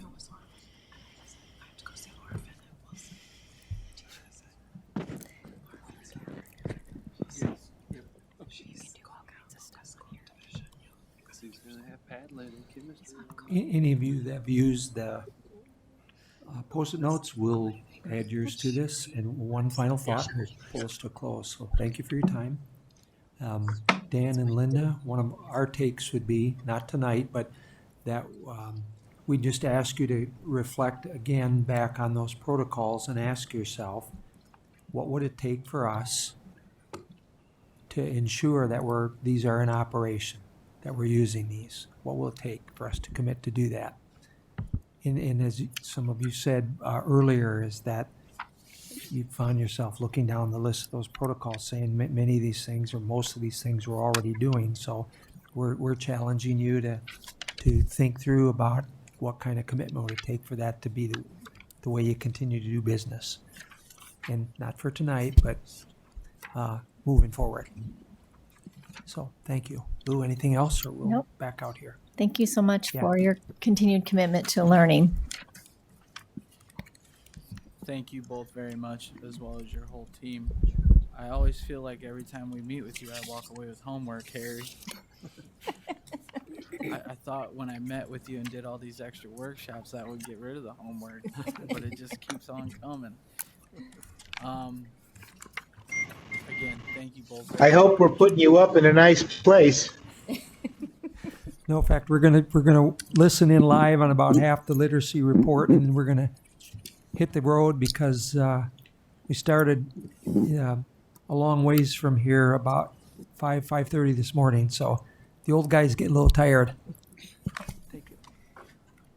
Motel You're a 6 workaholic. light on for you.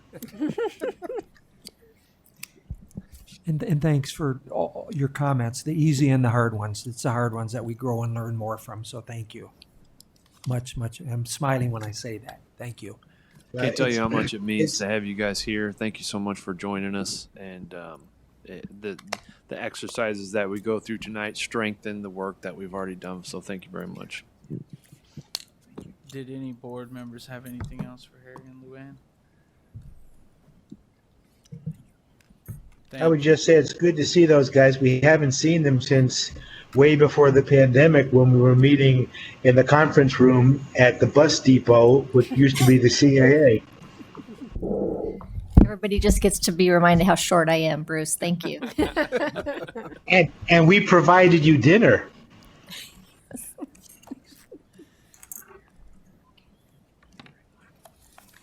All right, with being done with this topic, and we've been on it for a little bit now, I'm going to call for a 5-minute bathroom break real quick for everybody, and then we'll get right back to it.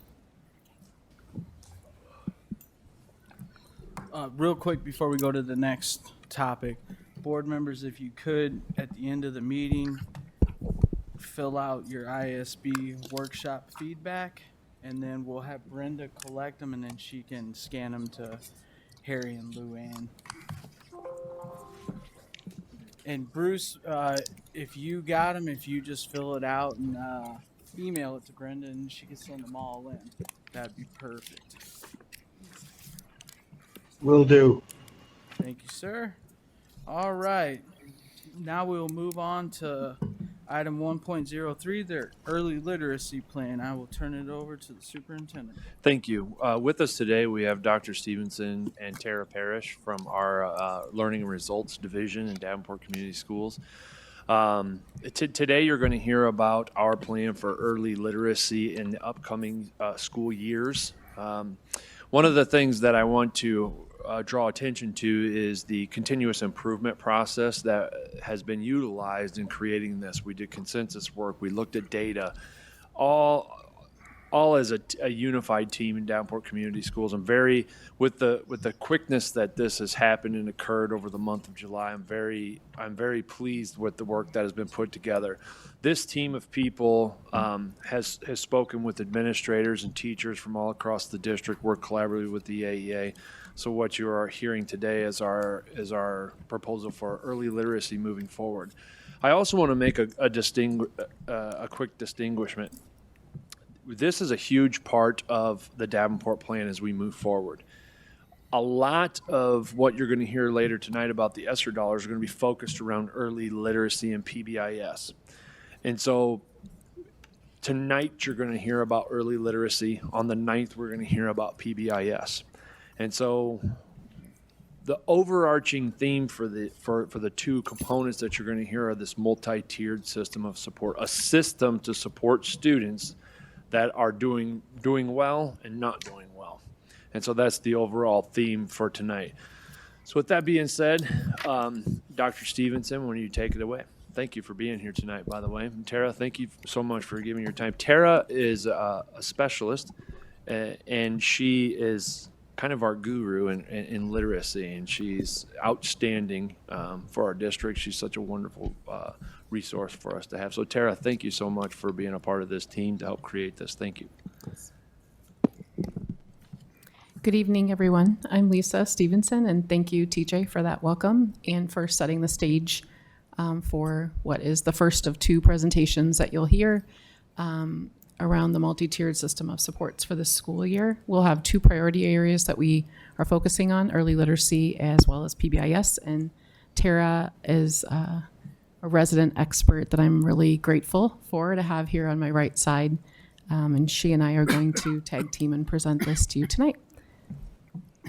And so if you remember at a board meeting earlier in July, we had Shane Williams here from Mississippi Bend AEA, and he shared our spring early literacy data. And I think the big takeaways that the board had, as well as everyone in attendance, is that we had two primary concerns, which included our students were underperforming in the areas of literacy, and then we had subgroups who also had significant gaps as compared to other subgroups. And so our goal is to take action on that plan. You'll see the frameworks that we used as part of our collaborative process this last month or two. And hopefully we'll be able to answer your questions at the end. And I also wanted to hopefully highlight for you that we really dug into those IASB questions that you have in front of you, because we want to make sure that our presentation gives you the information you have to answer the questions that come up. For example, where are we in terms of our early literacy goal? And you heard that at the last meeting.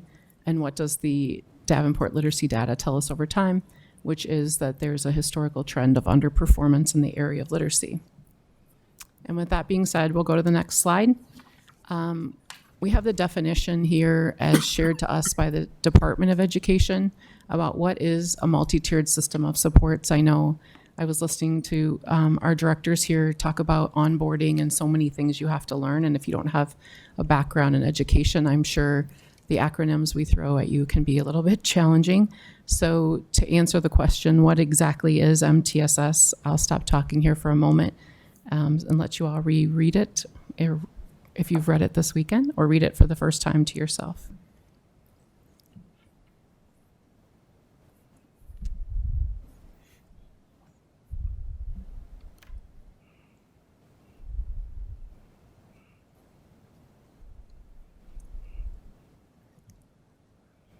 Is there a board member who wouldn't mind reading it out loud for everyone else? multi-tiered system of supports, MTSS, is a decision-making framework of evidence-based practices in instruction and assessment and addressing the needs of all students by examining data from within the educational system, as well as identifying students who need additional support. Supports are provided in both small groups and individual settings and are monitored to ensure they support all the learners, demonstrate proficiency in the Iowa core standards, and leave school ready for life. Thank you, Director Hayes. So I do want you to know too that MTSS is not something that our local team created. This is a framework that's used across the state as well as across the nation, with the belief that if a system identifies issues within student learning, we as a system can make a plan to ensure high results for everyone and not leave that up to chance. That's not what our goal is here. We want to make sure we have a tight system clearly defined for all the users so that early literacy is not just a goal, but it's a reality. And we're going to do that by continuing to focus on sharing data, which I've heard from board members. And the 3 meetings I've been at is really important for all of you. So being transparent with our literacy data, prioritizing how we support students, which will in turn address some of our disproportionality, and then really being laser-like focused with our staff in terms of how they spend their time in professional learning. We've all heard at board meetings and around the community, I'm sure Director Poston heard this too when he visited the schools, that staff are juggling a lot of plates and they're feeling burnt out, and they want to feel successful. And so our goal is to make sure that the professional learning we give them enables them to do just that. So tonight, our goal is to give you information about what did the data tell us, what are we going to do in what time frame, and how are we going to address underperformance and gaps in performance so that when this plan is implemented, we will be able to achieve our goals and answer any community concerns around early literacy or disproportionality. Thanks, Tara. And on slide 4, you will see a list there as we dive into our plan about, let's get into it. Who was doing this? What were they doing? Where were they doing it? When were they doing it? Why, et cetera. And so we wanted to share with you this early literacy team composition, and you'll see this again next week with the PBIS team. So there's a balanced representation of Mississippi Bend AEA staff, consultants, administrators, as well as Davenport also. And then when that team got together and was working, we recognized that we inherently represented many of the populations and subgroups that we are so concerned about and want to address in order to close any disproportionality that we're seeing. And so we really caused ourselves to think, pause, and ensure that we're thinking about our early childhood learners. We're thinking of our students who live in poverty, our students who are learning English, and in particular, our Black and Brown students who have historically underperformed, as our data showed us last month. And after we got done considering all those things and looking into that, which Tara will get to in a second, we recognize that the feedback loop has to expand. There's been concerns about communication and people knowing information at certain times, and we wanted to be able to benefit from the regional structure that's been developed and this change in our organizational leadership structure. And so we dug in and tasked ourselves with, in a very short time period, creating a feedback loop that included this team that had been meeting at the AEA, sharing information at the cabinet level, which TJ is a part of course, which then was feedback that trickled down. We went to the instructional cabinet, which is the ILDs, Kim Hoffman, myself, and TJ. We had a meeting with elementary principals today, and they will be the primary users of this information. Our all administrator group will be hearing this on Wednesday at SAI. We also had a meeting with our TLCS oversight committee because some of the action steps you'll hear about impact our agreement in terms of TLC. We had a teacher calibration team that that Karen was a part of, right, last week. And then, of course, tonight, the school board. We wanted to get feedback from you also so that we can continue to keep incorporating things that we learn and hear from others. Can you hang on one second? Sure. Director Poston has a question. Yeah. My only concern is on your implementation team, why weren't there any teachers or current principals involved in that team? The team that met in July at the AEA? Sure. We didn't have anyone noted on that team at that time because we needed to get an initial plan developed in a short amount of time to meet some deadlines, as you know, that we were facing. But our plan is to incorporate teachers and principals at a deeper level. We have a standing meeting that'll be coming here once school starts for this team, and there's definitely opportunities to include more people. Well, I would think that would be important that teachers were involved right from the get-go, right from the very start. So again, it's the teachers that are going to implement this plan after a while. And so I think it's important that they're included in that.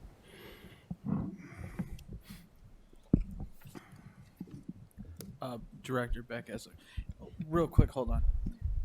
Is it going to be easier for you to do this and then have us like jot down questions to ask, or would you like them to stop you? Kind of what are you used to, I guess? My preference in the past has been that people note their questions and then we have a discussion after the presentation, because there's a chance what you might be asking will come later in the presentation. But again, it's the board's decision, so I can work with either. I actually just needed a clarification on a definition of something. Sure. So that would be super helpful. But I'll write down all the rest of my questions. Can you explain for me and anybody who might be listening what a teacher calibration group is? Oh, yes, absolutely. Well, do you want to do that one, Tara? Like, who's on that group? What do they do? Yeah. You'll have to bring it pretty close to you to make it. Thank you. All right. The teacher calibration team were groups of teachers at each grade level, and we have worked with them throughout the Return to Learn as well. Many of them were the same. Some were new, given the change in the focus from Return to Learn to Early Literacy and PBIS. So we made sure to have representation from each grade level. More than one at K3, and because of the heavy focus on early literacy, we also had coaches, interventionists who aren't classroom teachers but still working with students and certainly impacted by this plan, and innovators as well. So these are the people at the teacher level, instructor level? Yes, classroom that would teachers then share it with primarily. everybody in their building? So it was largely to share the plan with them and get feedback from them. And you'll see coming up here that based on some of that feedback that we received, I think it was last week, we made a couple of changes to the plan based on that feedback that we received from them. Thank you so much. Sorry to interrupt. I wanted to clarify Real too. quick, going forward, if you guys and gals could all write your questions down, and we'll do it at the end. I mean, it's pretty laid out here, so just continue on, and then we'll call for questions at the end. And my question for Director Poston, if you don't mind, what would you suggest moving forward now that we've made that, in your comment, possible omission to begin with? What would you like us to do? I mean, it moving looks forward? like you're including the teachers Sure. down the line here, but my concern is why not have that teacher input right from the very start? Obviously, that can't be done now. We're too far along for that, but I would definitely rely on a lot of teacher input when you're doing this. Thank you. And could I just say, I want to tag on I want a classroom teacher. I don't want an innovator who doesn't work with students. I don't want people who are not directly in that classroom. We got to keep this moving, though, so no more interruptions, and then we can talk about all this at the end, because we're going to have to give them feedback on what we want to see going forward. But I would Dan- assume that teachers aren't in the building in July anyway. We pay. But Dan, this is critical as we go along, so I don't want to throw this under the rug either. Okay. I understand. Write your questions down, because she might be able to answer them as they're going.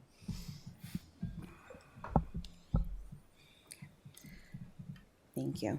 Large-scale systemic change must be initiated with that proven continuous improvement model. And TJ mentioned it in the opening. So for this reason, the early literacy team is using an evidence-based process called the Continuous Improvement Plan, or the SIP. After determining our current state in the area of early literacy in step 1, we moved on to step 2, which was identifying the strengths and barriers in the area of early literacy. By identifying our strengths in those areas, we're able to help capitalize on what is working and play off of that.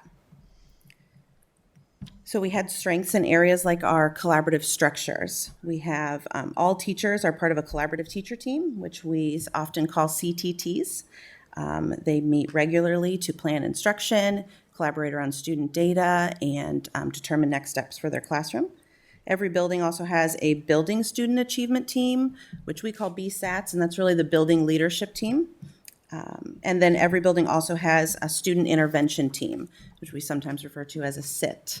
And they're planning interventions for specific students. So it's a group that comes together to review data for an individual student and help make decisions.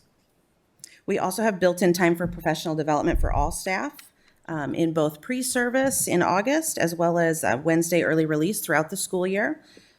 And then our elementary instructional minutes schedule is built to support an MTSS framework for evidence-based literacy practices. There's time built in the day to provide that quality core instruction and ensure that all students have an opportunity to receive interventions. Step 2 also aligns with another one of the Iowa Association of School Boards questions that asks, where are we making progress in early literacy and how do we know? As well as what early literacy wins can we celebrate?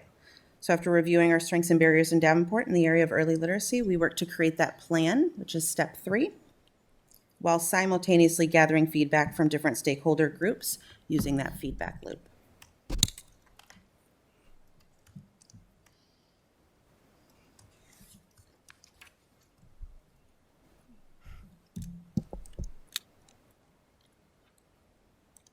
Thank you. Sorry, we lost the slideshow for a second.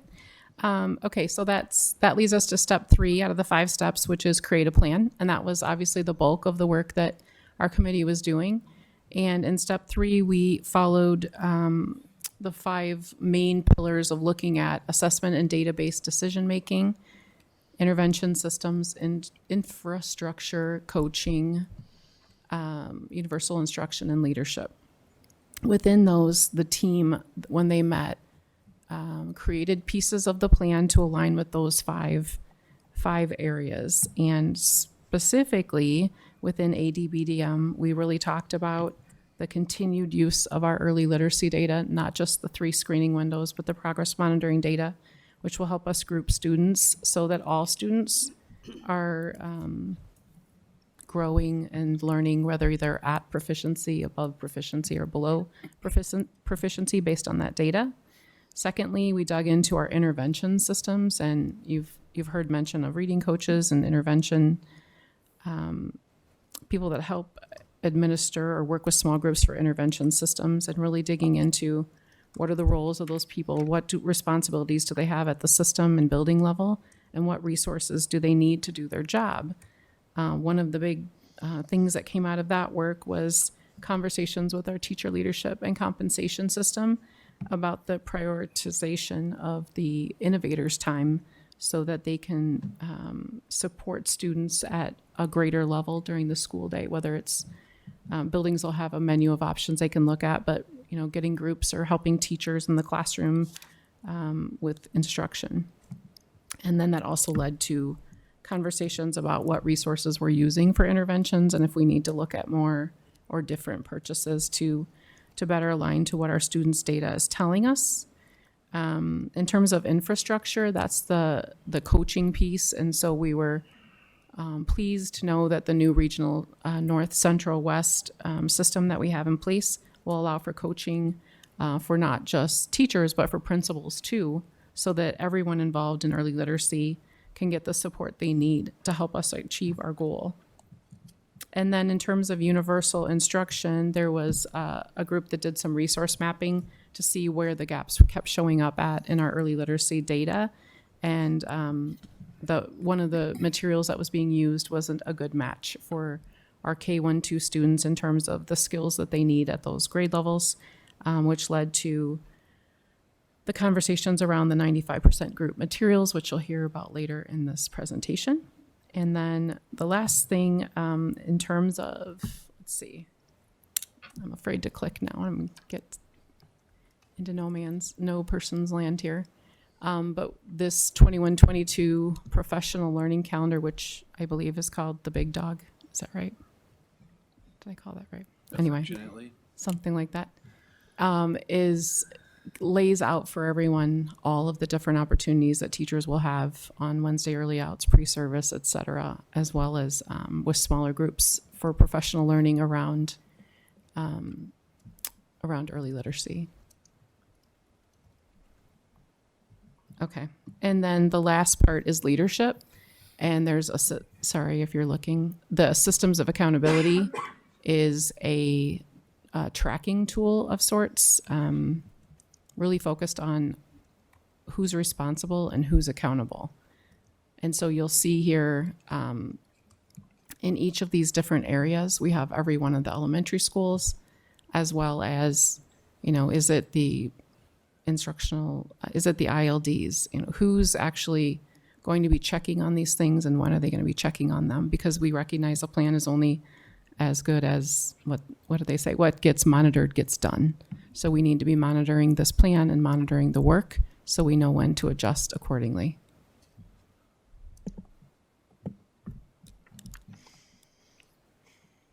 All right.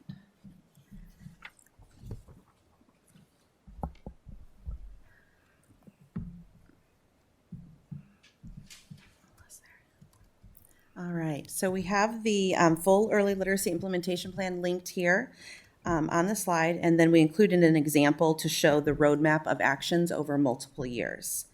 All of the actions are aligned to an outcome with timelines and accountability checks, and they've been identified over the course of 3 years in response to the need that this plan be long-term and something that can be sustainable versus a one-year initiative or ask of staff. This early literacy roadmap is for all students, including special populations like special education students, early childhood, English language learners, gifted and talented, and of course, our at-risk readers. Professional learning will include pre-K through 6th grade teachers.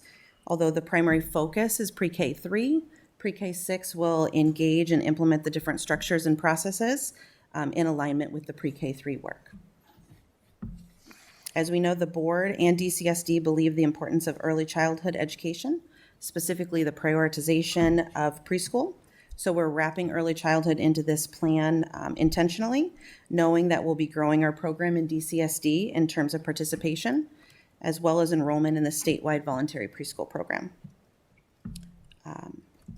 We'll look at growth in early childhood literacy data as measured by kindergarten students who are proficient in the fall of their kindergarten year using the FAST early reading FAST assessment.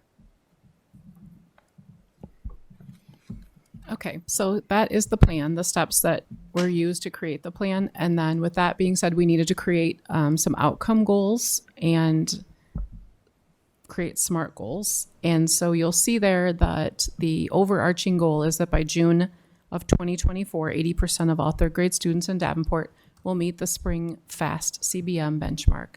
And for those of you, I believe you're familiar with FAST is the state reading assessment that our students take. As a reminder, in the spring of 2021, April and May, when our third graders took the assessment, 55% of our students were proficient. So that is an ambitious goal. We recognize that to get from 55 to 80. But there are some stair-step increment goals you'll see in there of 60, 70, 80%. And as kind of a comparison, we talked about at the last meeting, while Davenport was at 55% this spring, the AEA, when they aggregated all the districts together, was at 64%, and the state of Iowa was at 66%. So while we have a long way to go to get to 80, we are not alone in that work. Everyone is digging in and trying to get to that 80% benchmark. And I have gotten some feedback just today, I think we got this, that people want to be able to see progress on this data in an apples to apples and an apples to oranges way, meaning we want to see how our third graders do every year, because that is a measure of our third grade curriculum. But we also want to see, I think about our kindergartners starting this year. I want to see them as a cohort, how they do from kindergarten to first grade to second to third, because there's sometimes there are places in your system where kids aren't making the expected growth, and that would be a time for us to dig in and figure out why. And as a reminder of when we made these SMART goals for our pre-K 3 students, most of those goals are focused on fluency, which is an important first step in the science of reading to become a fluent reader. However, with our older students, they also do take the A-reading assessment, which is an assessment that measures multiple pieces of literacy, including comprehension, language, grammar, etc. And then once we get the green light with these goals at the board level, district level, then buildings will dig in and set their goals based on their building data to try to get to the same outcomes as the district goals. The next step will be, once we've established those goals and buildings and district have set theirs and shared the plan, we're going to have some common understanding about how we'll know if we're on track. And so you'll see there are 4 big kind of buckets or areas of information that we are seeing as kind of our go-to sources as progress measures. And there are actually 6 healthy indicators according to the work that the Department of Education has done with us that help us know if our MTSS system for early literacy is on track and if it's effective. And that will give us, we have actually, if you dig into that plan, you'll see 6 or 7 specific ones measured out, meaning 90% of our students who are not proficient are getting weekly or biweekly progress monitoring. 80% of our students, as we said in 2024, will meet benchmark by 3rd grade. And then another one is we want 95% of our students who start the year where they should be to finish the year, not lose ground as the year goes along. We want to ensure that our students who are considered potentially at risk and that require progress monitoring and intervention are actually getting the interventions that they need. And we want our students that are non-proficient to grow to proficiency, as well as Tara mentioned. I'm really excited about the board's excitement around early childhood and preschool, and that you made that a priority last week. That speaks to my heart specifically as an administrator. And so as we grow participation within our preschool programs, we'll also be looking at growth and achievement, including how are those students performing when they come in September of kindergarten. We should be able to see in their early reading composite that they are ready for kindergarten. That will be, back to those IASB board questions, that would be a long-term evidence of our success, is that our kindergartners and kindergarten teachers' voices will hopefully be telling us that students are more ready for kindergarten than they ever have been. All right. So there are a few things that will be different to the start of the school year. In the area of collaboration, at the teacher calibration meeting, there were concerns that were brought up about teacher prep time when we were vetting the plan with them and getting feedback from them. So we've reconfigured the plan to include 1 Wednesday early release per month, which is typically known as a district Wednesday to address literacy, which keeps time in the teacher week for math lesson planning. That was part of their concern that was brought up.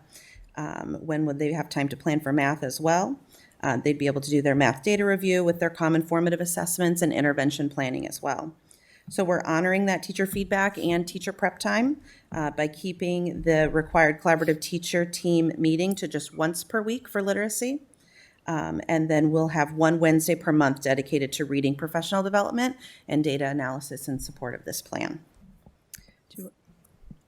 I'll do the next one too. So this was exciting for me too, because BSAT Summit is a new thing for me as a new Davenport employee. And so I was excited to know that these 2 priority areas have now trickled into everything we do. It's how we think about how we're going to use our time. And so the BSAT Summit focus will be also on early literacy and or PBIS work underneath the MTSS framework, because we recognize that when principals come with their building leadership teams that day, they want to dig into this work and they want to be focused in what they do. And then with that time that they're going to have. Our goal is that all students can begin receiving services, reading intervention, day one or within the first week of school. As we know we do have new students and kindergartners who are going to need to get acclimated that first week, but in terms of our students that ended the year with us, we have their spring data and we can make decisions on where to give them the support that they need right away in August. As part of the plan, we also engaged in a curriculum resource review. That information, along with our early literacy data, highlighted the need for an adjustment in our instructional resources. The 95% group who creates literacy instructional resources has an updated foundational skills product. This updated resource will create a more cohesive, explicit phonics and phonemic awareness instruction for students, which will accelerate their learning and then also help us to address the learning loss. The early literacy team is requesting that ESSER funds be utilized to support the acquisition of this early literacy resource to help us reach our goal for all Davenport pre-K3 students to become successful readers. This is being shared as an informational item tonight and will be brought to the board for action at the next board meeting. This action will increase our ability to be able to have the product available for teachers at the start of the school year. We had several positive comments from teachers at the teacher calibration team regarding this updated product. We were fortunate to be able to provide our students with a summer version of this product during our early literacy summer tutoring program for our kindergarten through third grade students. And we collected some data through both observation and some survey results. We were able to see some student gains this summer, and survey results from the early literacy teachers were overwhelmingly positive. We had 55 of them complete the survey, and 100% of them said that the program was easy to implement. 90% of them said that their prior 95% experience is what helped to make it easier to implement. The program was familiar to them. And 94% of them said that the student materials made it easier for the students to engage in the learning. We also had some summer visits, both virtual and in person, to be able to see these tutoring sessions and see the materials in use. And we, as soon as we walked in the door, encountered teachers asking for this program in their classroom during the school year. And then we also heard one first grade student comment during the lesson, asked her teacher, are we going to be able to get some of this for when we're in real school? Because she was engaged and liked the materials. So the purchase of this resource will allow teachers to provide instruction on foundational early literacy skills, which is what our FAST assessments are measuring, to their whole class. They'll be able to provide daily opportunities for students to make connections between those individual foundational skills that they're learning to what they're reading and writing. And it'll ensure efficient lesson planning for teachers by minimizing the number of curriculum resources that they have to pull from to do their lesson planning. The last thing on this slide is what they'll notice that's different is, has been mentioned a little bit earlier, but it's the prioritization of the innovators' time as well as others in the building, such as teacher librarians, coaches, anyone who's able to help our students with reading will be asked to do so at greater and higher levels than they ever have before, because this is everyone's responsibility, obviously not just our classroom teachers. And principals and their BSATs are coming up with their own building-based responses to this request for to maximize their human capital. And then after the first reporting period, we will pull data and look for some shining stars and where are we getting maximum results for the effort, and then hopefully be able to share and learn from each other, either within the regions or across the regions, as to how certain schools are getting XYZ results in kinder, first, second. And then we'll bring that, if we need to make changes in that, we'll bring that back to Oversight Committee too, to talk about any more changes that might be needed. So the curriculum resource, this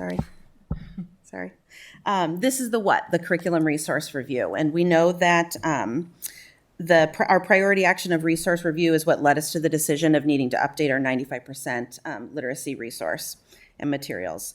We know that as new plans are created, that can mean new pieces are added on. And we wanted to ensure that we're not adding more without considering what it would remove. So we followed that curriculum resource mapping process to identify where are our holes, where are the gaps in our resources, and where are there redundancies.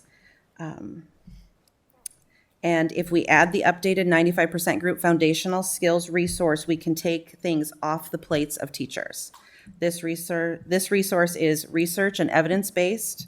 It includes explicit instruction for all students in all foundational skill areas, which eliminates the needs for teachers to have to lesson plan from multiple places like they currently do, with things like Letter at Day, Haggerty phonemic awareness, the phonics chip kit, Wonders handwriting instruction, the high frequency word routine. Those pieces are all built into the 95% foundational skill. They're able to do it more efficiently because it's taking the skill and making connections between the skill, to the letter formation, to reading it in text, and then writing their own sentences as well. So they're able to be a bit more efficient.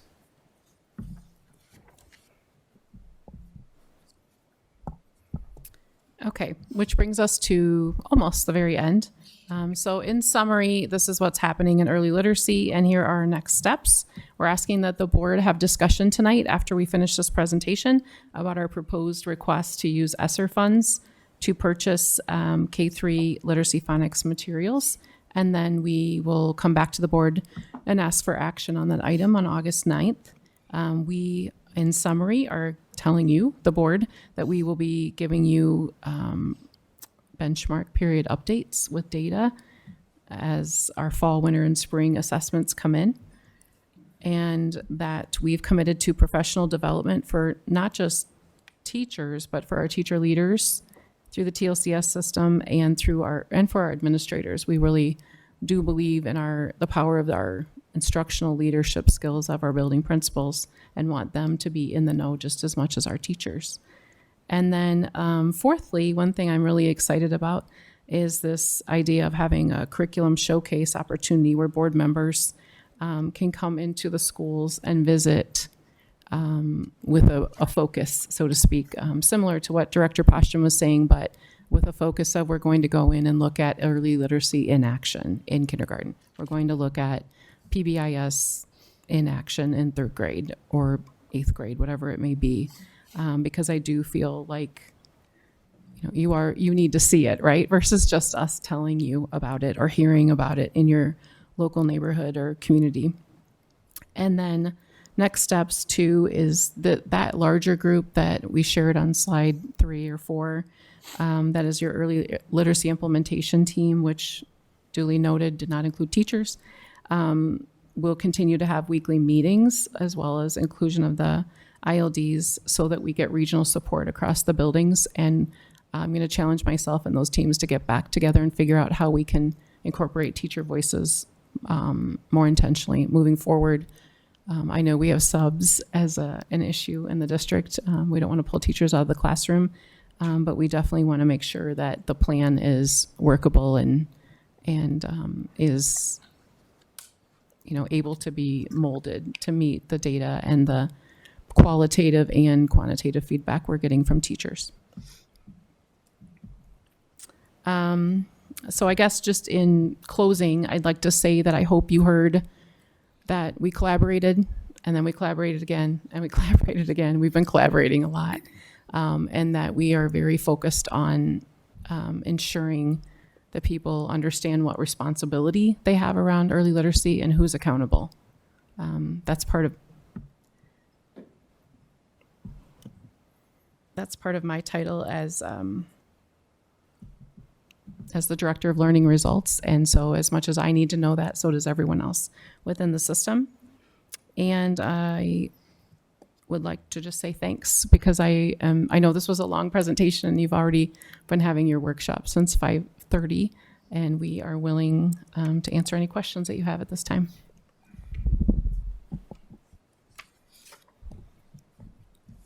Director Hayes. I need clarity. Maybe Tara? You had mentioned the one Wednesday a month. Is that for everyone or just K-3? That would be for our K-6, so that our 4th through 6th grade teachers can replicate that learning within their grade levels as well. Okay. My next one was you also with accountabilities. For the schools that were listed on there, you had the villages on there, But what about the schools with the pre-K programs on there? Is that like, example, Truman? Truman was there on a school. Would Truman also be listed as a pre-K as well? Yes, so they'll have whatever grades they serve, they'll have data that lifts up into that accountability matrix. Okay. I think you kind of pretty much hit on the cabinet versus the instructional cabinet. Okay, so you had mentioned K-3, there would be more than one teacher, and there would be, is there like one teacher for 4 on and more than one? How is that working? So we have teacher work teams that were developed last summer in response to the return to learn. And on those teacher work teams, there's multiple teachers at each grade level. So for this particular instance, we invited multiple at K3 because of the focus on the early literacy work, and then selected at least one at the other grade levels, and including all the way up through high school as well, because there was some mention of PBIS. So we wanted to get their input in that as well. Now, are those the lead teachers or just? No, they're classroom teachers. Mm-hmm. Okay, thank you. And they've been a sounding board for curriculum specialists throughout the return to learn, through everything from updating a district benchmark assessment to the pacing guide to things like this, these literacy plans. Okay, thank you. Director Poston. On the chart with curriculum resource review, could you tell me the core instruction that's being pulled, how long have they been in effect? When were those curriculums purchased? So they vary. Haggerty has been around for a long time, probably 10 years. Okay. And the next one, Enhanced Alphabet Knowledge, has probably been around for two years. And High Frequency Word Routine is part of Wonders. And 95% Chip Kit, I'm not exactly positive, but probably 8 years, I'm guessing. And it's kind of come and gone as to when we needed it in core, when we didn't. So it was part of our core, and then we pulled it out for a little while because we had adopted Wonders. And our hope was that Wonders was going to be explicit enough for our students. Our data showed that it wasn't, so we put it back in. And then Kilpatrick is something that is newer within the last couple of years as well. It's similar to Haggerty, so some buildings choose to do both, some do one or the other. And then Wonders has been, I think, about 6 years, 5 or 6 years now. I just wanted to say too, as a new person seeing that, it was a little concerning as to how a system responded to how to teach kids how to read. And so that led to some questions about what is the curriculum adoption cycle in Davenport? What does board policy say? Are we on a 6-year or 7-year? Are we buying elementary and secondary simultaneously? Do we focus on math, then social studies and science? And so unfortunately, I didn't find a lot of real clear answers to those types of questions. And they go to what Director Poston was saying, is that if you have a team that is teacher-based with administrator input that studies over the course of a year best practices in adoption of a math curriculum, adoption of Wonders in this example, you then can feel comfortable as a board that we are presenting to you the very best resource that's out there for students. And we invest, it'll be a lot of money. There'll be a lot of money invested in math books, science books, whatever it may be. But with the idea that that's what our commitment is for 6 years or so, 6 or 7 years is a general cycle in most districts. And that would eliminate what feels piecemeal, I'm sure, to teachers, like this week didn't work, but kind of didn't work. And this building likes to use that, and that building likes to use that. I think there's still a place in some cases for these materials. They're not getting thrown in the garbage by any means. For interventions for students who are not responding to the items on the left. But in general, we'd want a system level response to how kids learn to read. these are the resources we would use because we need to address these standards, and these assessments are going to measure whether we did it or not. Well, when I made my visits, I sensed frustration from principals and teachers both that the district just keeps throwing a new curriculum at them. And then they have to learn that, and then you get another curriculum, and it's just on and on and on. So when you go to this 95% group and you've already got, you're dropping whatever it is, part of a program from 95% group, explain to me, what's going on here. Okay. So the 95% group that we're dropping was put in as an intervention, and it was intended to be for small group intervention.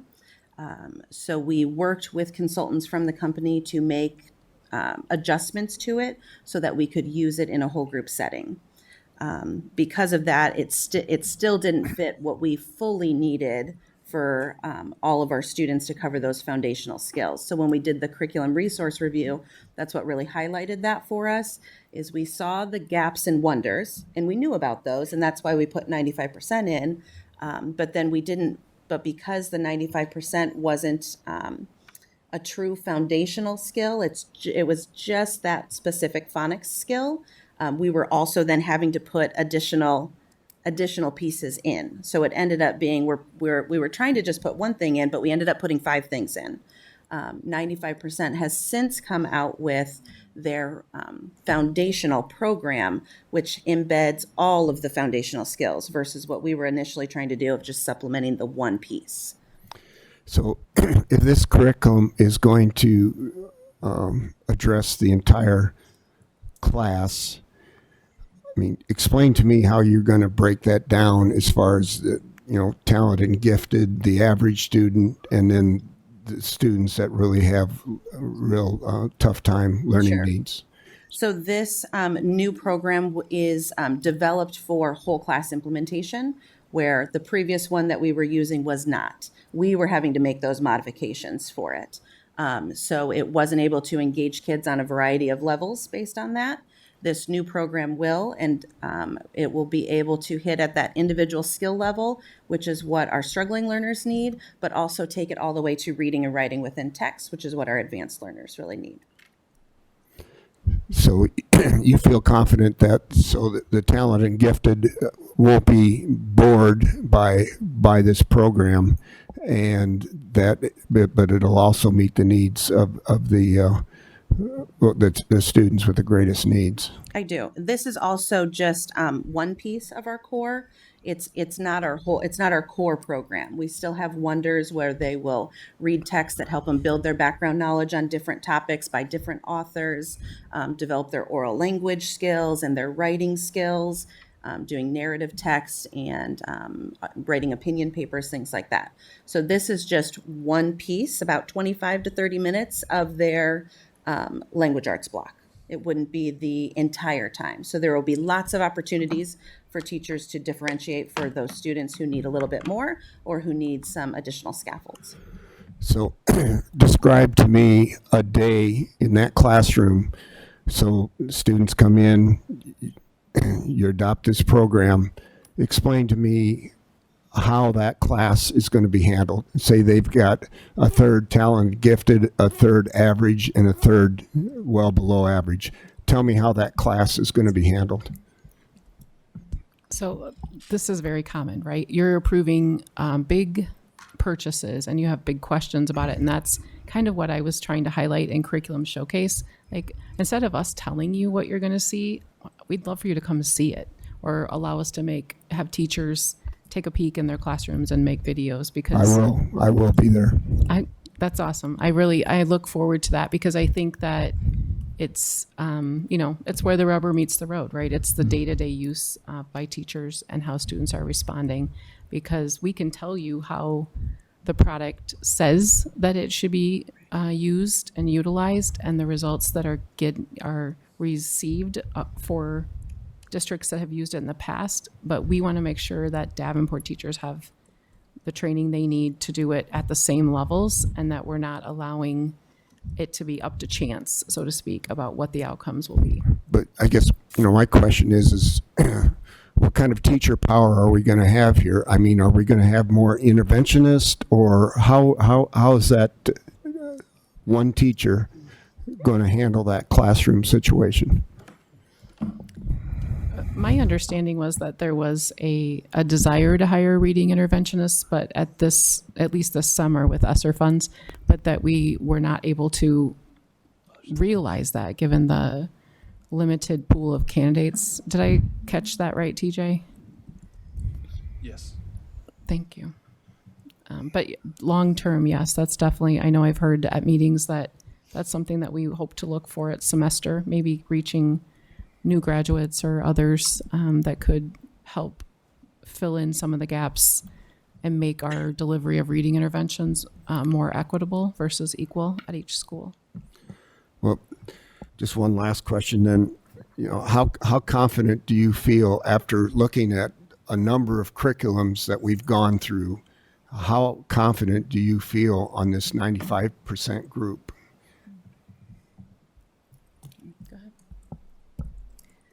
I don't have, 95%. Their focus is early literacy. That is their focus.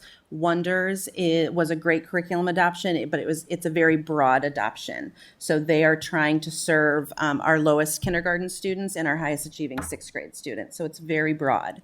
This is focused on early literacy. That is their goal. Their goal is that 95% of students, our goal was 80%, their goal is 95% of students can be successful readers.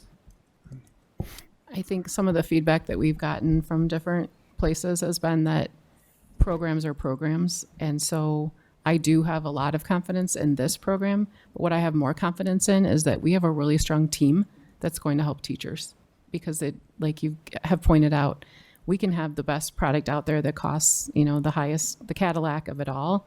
But if teachers don't feel supported in terms of what their learning is and the resources they need, or if these folks behind me, if we are too busy for whatever reason to listen to principals and work with them and get through the hard parts of an implementation, then you're never going to see a return on investment. You're never going to get that back on the money that you spent. And so the product that she's talking about is, I was reading through the 57 surveys and the things that teachers were saying. And granted, that's a small section. I get that. And it's not every teacher, but it was just encouraging to see in a summer like we've had teachers expressing such positivity about getting back to school and getting kids in class and getting them reading again after everything that we've gone through in the last 16 or so months of the pandemic.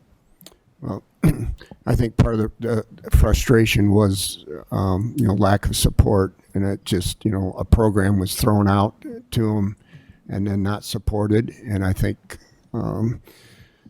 hopefully they'll have the support, but I still think bottom line is the person in that classroom teaching that is the most critical area. And so we've got to focus on that. So anyway, I appreciate your answers to my questions. Thank you. I would like to follow up a little bit with that. As a elementary principal for many years, the most frustrating thing for a teacher is when you're trying to teach this very complex early literacy components without the right tools, because that is a huge barrier to many of our students in Davenport, is that the science of reading, the acquiring, the hearing and production of sounds and turning sounds into symbols, and that is absolutely complex.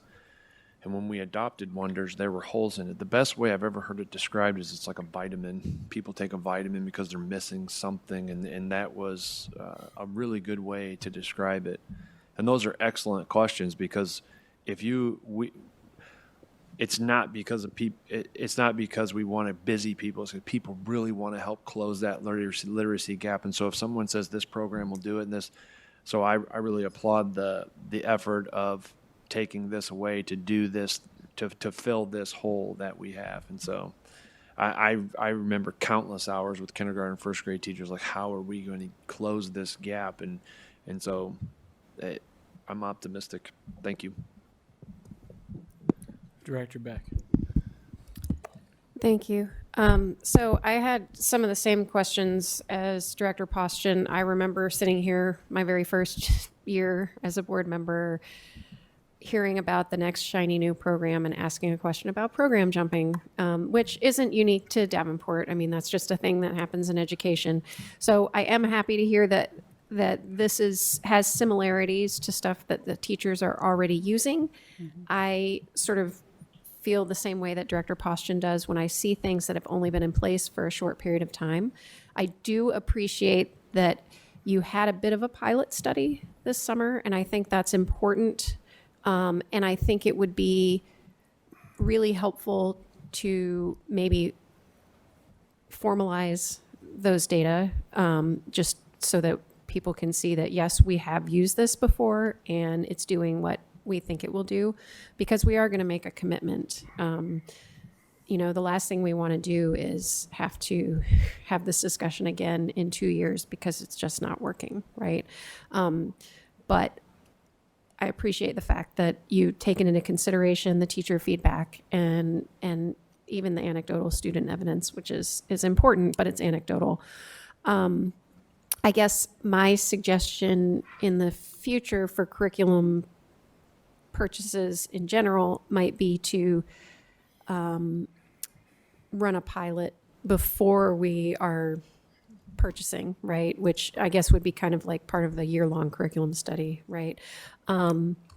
So that's just something to put in our long-range plan, yet another thing. So my other question is, first of all, I love that the interventions are beginning right away and you're not going to wait.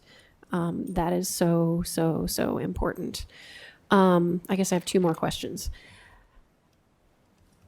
How are families going to be brought into this? Because part of what makes early literacy successful is reinforcement in the home. Whether those parents know how to read or not, the opportunity to read, to have books in a home, especially in that pre-K and kindergarten age group, how are families going to be brought into this to make it as successful as it can be? Or is that something we haven't planned out yet?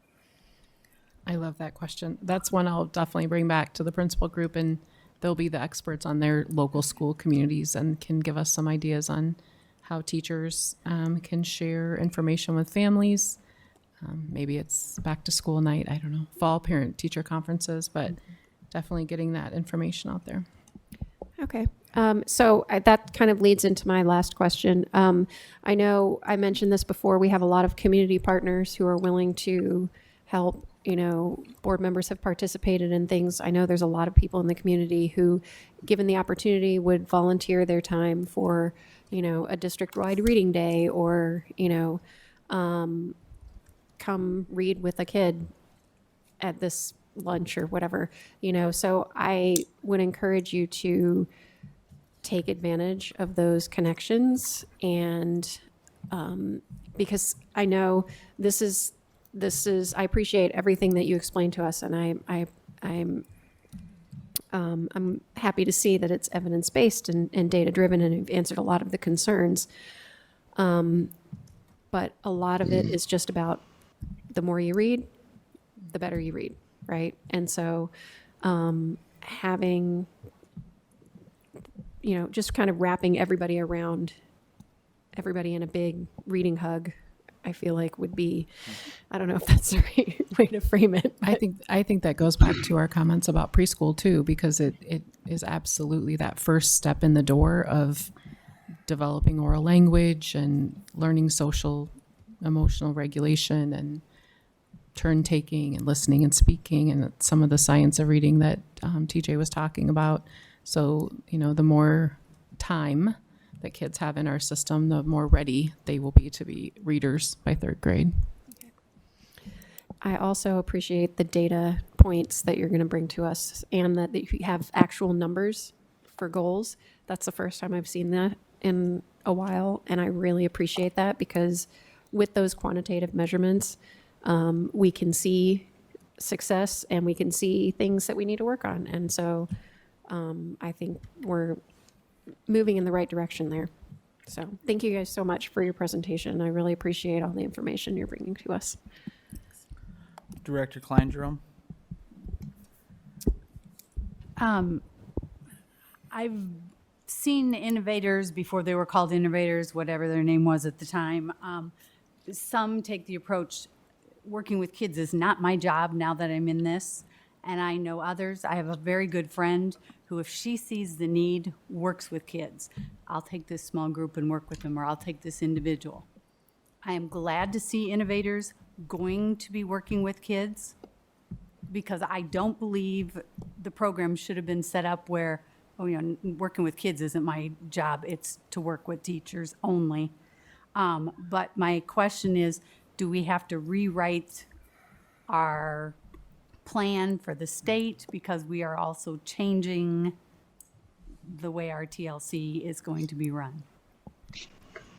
That is why we had that TLC Oversight Committee meeting a couple weeks ago to try to, we had, one of the lead teachers had sent out a draft of an idea to the group so we could get some comments and feedback. And we did end up dialing it back quite a ways, to your point of our ask was half of their day working with students if that's what the building data indicated was needed. And we compromised at a lower level than that, which is why I've said we're going to dig back in and look at the data after the first quarter or first window of time, because we might have to go back and talk about it again, because there are adults in the building that could be helping with students reading, in addition to volunteers and parents. And we want to make sure that that's our focus, that everyone has that sense of urgency. I 100% agree there. I feel, you know, you say 4 to 6 are also included in this, but I don't feel like we're really including them. It's kind of like an afterthought. So what are we doing for these 4, 6? Because we've seen their scores and they also need help. So what specifically are we doing to help out these 4 through 6? So some of the processes that they're using in K3, they'll be able to replicate in 4 through 6 with their data, as well as the professional development around the science of reading. We still have 4 through 6 graders that are struggling readers. So for our 4th through 6th grade teachers to understand how reading develops, it will help them to be able to identify where do they need to intervene, and what is the best way for them to intervene. So having that professional development and that background knowledge will help them to understand where a kid is and what I might need to be able to do to help move them forward. Are we giving them additional resources, and are we offloading things that we did for the K3, or? Not at this time that we've talked about. It's the professional development and making good use of the resources that are available. There are pieces, we do have some 95% group products that are available for intervention that they can use if their data shows a need, or if they have a group of students that show a need, as well as within Wonders. There's some phonics resources that they could pull and would be available. At this time, we haven't talked about an additional purchase. Thank you. I noted that one because I do think that's something we probably haven't had enough time talking about to be more detailed in what their needs are. I saw in your presentation, day 1, class-wide intervention. That to me sends up a flag that says one size fits all. So that concerns me that you would assume the whole class needs that intervention. So I would tread lightly in that and really focus on the kids that do need that intervention and don't assume they all need it. That to me as a teacher, I would not like it. You said you have to do this to all the kids. Some of them don't need it. So class-wide always makes me nervous. The other thing, a couple things. One of the barriers you listed was siloed departments. I'm assuming that I'm the math and science teacher and somebody else is the reading teacher. Why is that a barrier? I think when that came out, when the team was working, it was thinking about not just departmentalization, but the special ed department or the English learners or the title one, reading coaches. It's different groups reporting to different people versus, hey, here's our third graders at Wilson. Who serves third graders, and how can we use these tools like the UTT to make an intervention is an interesting word to me. I know everyone continues to say walk to intervention, but if it's really an MTSS system, it allows for enrichment too. So for students who already have it, what can they be doing during that time to expand their literacy skills? So I think that was what we were talking about with silos, is just making sure that there might be within departments too, but within a grade level, but it's also the departments of the district and how they exist or do not exist within a building in terms of collaboration. And I know, Lisa, you were not around when Wonders was adopted. I was not on the board, nor was I teaching when it came about, but I'll tell you, I know the cost that goes into a curriculum. And to say, we knew when we purchased this there were gaps. Whoever allowed that to go through, that's a huge mistake. You're asking us for 95%. It's a lot of money. And I want to make sure that you truly believe there are no gaps. I don't want to fund 4 other programs because 6 months from now we go, oh, there was a gap there, we didn't catch it. And I know it's important, we got to get this going, but financially we also need to say, is this really going to work without having to buy this and fill in and this fill in? So just please make sure that, anything we're adopting, and I have teacher friends that have said, this was never a good curriculum, and we put a lot of money into it. So, I live the treasures route, but let's at least not rush into anything.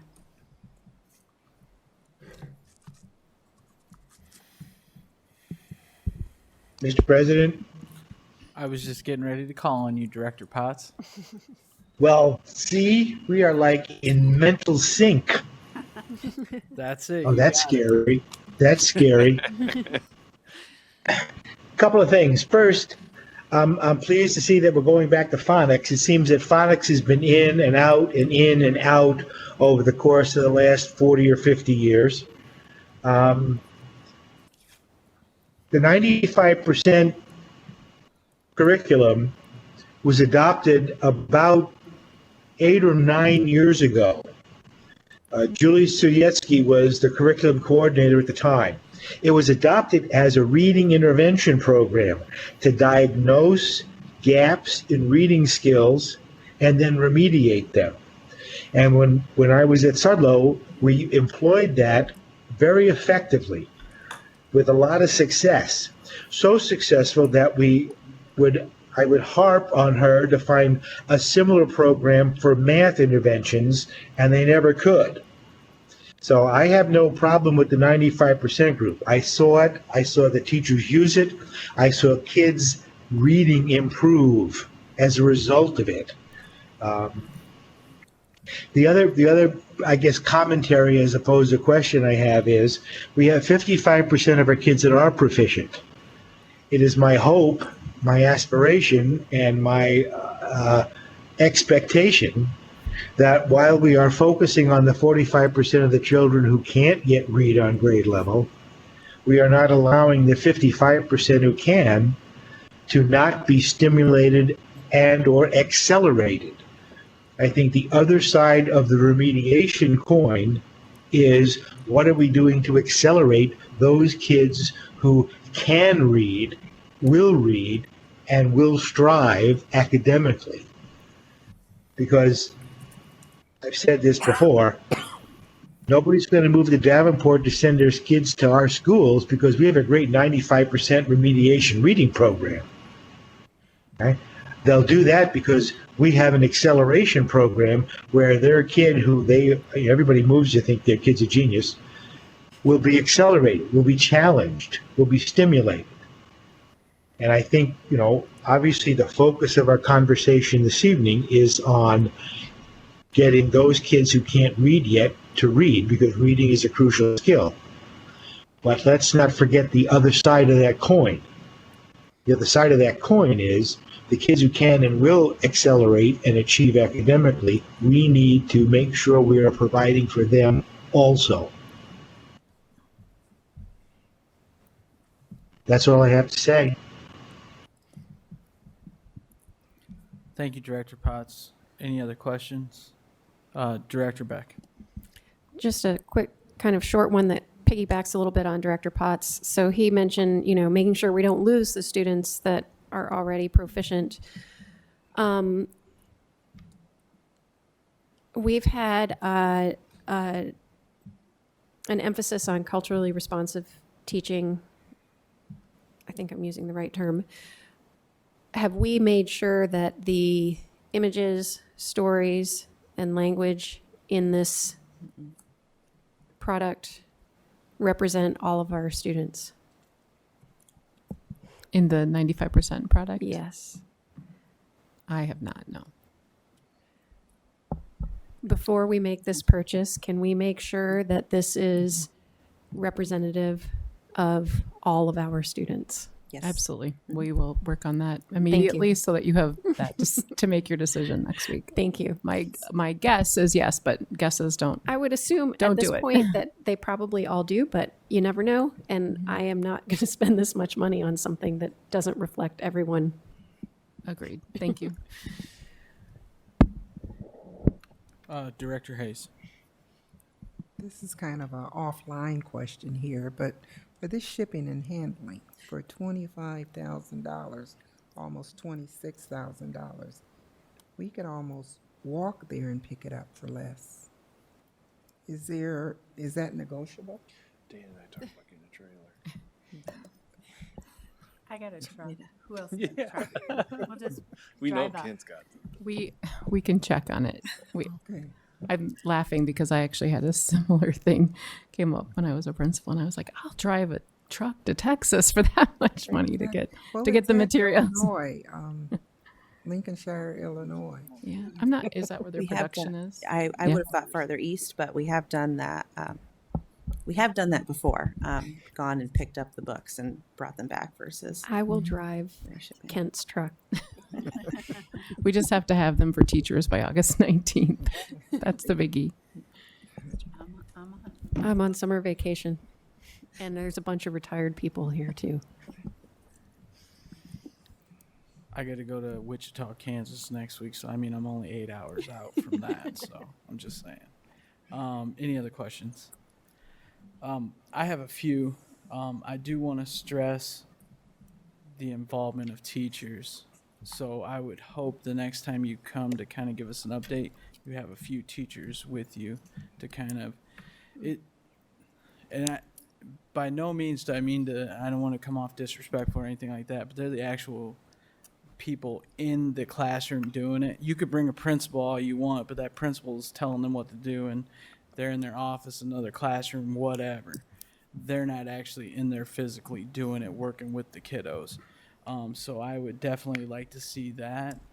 A couple takeaways from me. I am glad that you guys have the assessment database decision making. It's almost like a SWOT analysis that I've been preaching for at least a year and a half, 2 years to get. So at least we're making some progress there. I do like the early literacy plan, the system of accountability where you had all the buildings, who's accountable for it. When you actually hold someone to something, they're more likely to get something done and get results. So I really appreciated that. Hopefully we'll be able to see updates on that as we go on with this.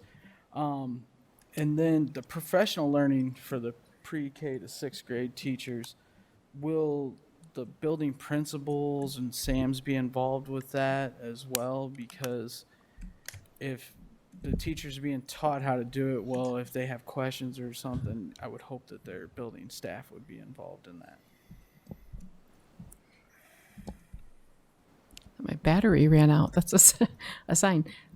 Yes, we actually just talked about that this afternoon, about the importance of mapping this backwards so that we, before this gets in front of teachers on a Wednesday, that we've had a chance for the BSAT, but more importantly, the principal in the building to have had the knowledge and learning ahead of time. So he or she feels comfortable being the leader of that work in front of teachers on Wednesdays with assistance from, the curriculum specialists and our ILDs. Thank you. And then a couple other things.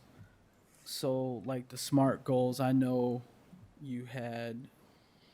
we're at 55%, and then you had 60%, and then 70 and 80. My question is why is it only 5% the first year instead of 10? Because myself, I would like to see it be at 70% and then 80% by 2023. I mean, if we're investing a lot of money into this program and we're only going to see a 5% increase, I mean, I understand you don't want to set the bar too high so it looks like you failed, but I'm just kind of curious on the rationale with that. In a typical year, yes, I would approach goal setting the exact same way, which is you're going to see your biggest bump, right, with an initial implementation, and then you'll stair step after that at smaller increments. But with COVID, the kids that are current second graders, right, or last year's first and second graders took the biggest brunt, and at least in my opinion, of everyone in our learning system across the country, because that's, in many cases they miss the end of kindergarten, which is when they start putting it all together, and then in first grade when they start reading text. And so we're cautiously optimistic that kids are going to bounce back, and we still have the unknown of how many kids are going to pick online only versus how many kids will be in our classrooms. So that's kind of the cautious conservative goal that we set of 5%. That was the reasoning behind that. But if the board would like us to do something different in that area, we can. Okay. It just stood out to me. So, and then along those lines with the goals, were other staff and teachers involved with that? Because obviously they're going to be the ones. I mean, at the end of the day, the building principal is held accountable for that, but it's going to be the staff. Do you think you can get your kiddos to this level? Do you have enough resources and all that? Right.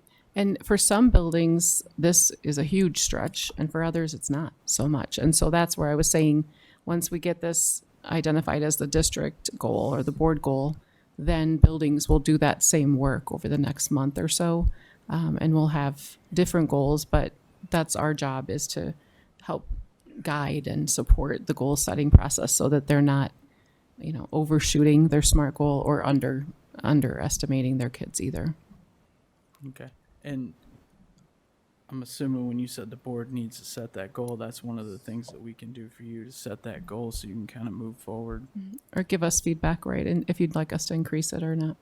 Okay. And then the last thing that I had, when everyone was kind of talking about working with the community partners with reading and things like that, I did a thing with United Way a couple years ago. I want to say it was called Velo or something, and we would get on a computer, and at lunchtime or whatever, a kiddo would hop on and read to you. Because a lot of big corporations and companies, they get a pretty good little kickback if their employees do community service and stuff like that. Your John Deere's and your Arconics, all of their upper echelon, they're actually required, I believe, to be on, nonprofit boards and volunteer time and everything like that. So that could be a great resource to utilize. And I could be totally wrong with the name, but I just know that's it. We got on a computer, headphones on, because then you can do it right from your desk at work or whatever. And then the kid would read to you, and if they needed help, you can kind of help them out. And then plus it gives people all the feel goods that, hey, I got to help out, or and it's always anyone who has kids or grandkids, it's always a cool thing when your kid wants to hop up in your lap and read to you or something like that. It's you don't get that time back, so eventually they're a little bit older, and then they're giving you grandkids and things like that. But if that's something that we could do to help out too with outside resources, I mean, that would be a great thing as well. And I think I got my list. Director Postian. On one of the superintendent's Friday reports, you sent out some data on the summer school. Can I share some of that? Sure. Okay. So this is for kindergarten through second grade, and students were identified as far as a need. And so, and I'm not going to mention school names or anything, but so here's 111 students where there was a need, 11 students enrolled. So that's just 10% of the kids got involved. Okay, and we spent a lot of money on this summer school program. And spent a lot of time setting it up, and I think it was a good program. But you look at this, and why didn't more students get involved in this? There was also, they got 2 meals a day, correct? And they were offered transportation if they couldn't get there, okay? So when you look at this, the Iowa Association of School Boards and the state will say, well, you shouldn't be using that as an excuse. And I get that. We shouldn't be, okay? But that is the uphill battle that we face. So if there's not that support there, all you've got is 6 hours in that school day to touch that kid and try to improve with that child. You know, that's going to be tough. And that's why those teachers need the support. And that's why some of the concerns that were brought up as far as this 95% group, we got to make sure we get this right, because there's been mistakes made in the past. But for some of these school buildings, that 55% or 60% after a while, that's going to be tough because of this. And that's where we've got, you know, it still comes down to that teacher in the classroom and what support that we can give to her or him. Mr. President? Director Potts. Yeah, I'm glad Kent referred to that report that we received, because when I read through that myself, I thought, that's pathetic. We had parents who could have sent their children to summer school to get extra help and everything else, and the percentages were dismal. They were dismal. It's mind-boggling to me why a parent wouldn't take advantage of it. You got transportation, you got education, and you got food. Send your kid to get some help, for crying out loud. Someone needs to go and smack some parents up the side of the head, as far as I'm concerned. I think I guess that'll make the paper tomorrow. Although the paper guy's probably gone long ago. He's probably But watching that's, from the comfort think of his about that, home. though. When you think about that, why wouldn't you take advantage of that opportunity? Because, you know, with these schools, they called all these parents and laid it out for them. I just find that so frustrating, so almost demoralizing. You know, that old expression, you can lead a horse to water, you can't make him drink. Well, it's like you can lead a kid to reading, but you can't make him read. The kid's gotta be there, for crying out loud.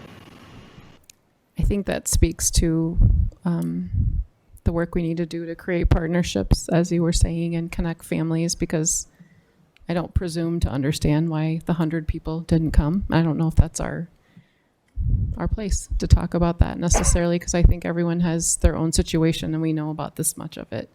And as you said, we have time. We have those 30 days, so not 30 days, 30 hours a week or so all school year to get this done. So that's why we should focus on addressing, you know, absenteeism and the things we can do during the school year, because summer programming, it's not just a Davenport phenomena. It's kind of lost its luster. It's really hard to get kids to commit to that. There's a million other things that families are choosing to do instead. And we keep going back to the same model. And so maybe it's time to rethink that, because we know that they need support, but they're not they're not buying the product that we're putting out there right now. So I think that can only be done through questioning and conversations about how can we be partners in the process and not be maybe putting our own bias on the situation of, well, I would have done that, or my friend would have done that. Why didn't they do that?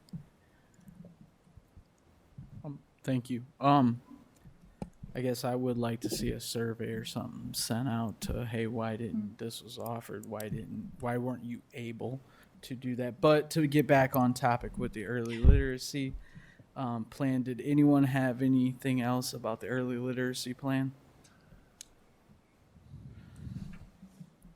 Mr. Superintendent, do you have anything else, or are you ready for the next The item? next agenda item is the 95% group, and I think we kind of bled that into our presentation. So, if I may steal one of your lines, President Goza, is there any additional information that the school board would need to act on the program? Director Poston?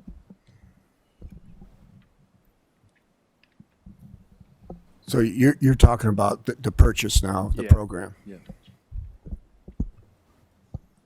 Well, definitely, I don't want to pay $25,000 to have this delivered to us. That's ridiculous. Okay. The other thing is do we negotiate with these companies at all? I mean, Absolutely, we do. if it was my, we're in this is a business. We're in the business to educate our kids. Okay. So sometimes I just feel so frustrated that we're not treating it like a business. I would go back to this company and say, we're not going to pay that, but we'll pay this amount. There's got to be some flexibility in here. There has to be. I mean, otherwise we're just being held hostage all the time to whatever. They see a school district come along, yeah, we're going to stick it to them, There's got to be some negotiating going on here. I want to reassure you that we absolutely do that. We never accept anyone's first price, and that is absolutely part of our process. And Tara, if you can speak to where this started and where it's ended. Yeah, we originally it was closer to 400,000, a little over actually, but we were able to split out the teacher. We wanted additional supplies for innovators to be able to push in for our special education teachers, for our English language learners, and so we were able to split out the student materials so that they weren't bundling in that cost, which was able to bring our costs down and get the additional resources that we needed. So did you have to sacrifice anything then by changing that? No. No, we were able to get all that so we have materials for each grade level for 1,200 students, which gives us a buffer for new students coming in, as well as additional. I think we ended up with 23 For the innovators. 23 additional teacher books, so that gives us a couple extra for every building. Okay, thank you.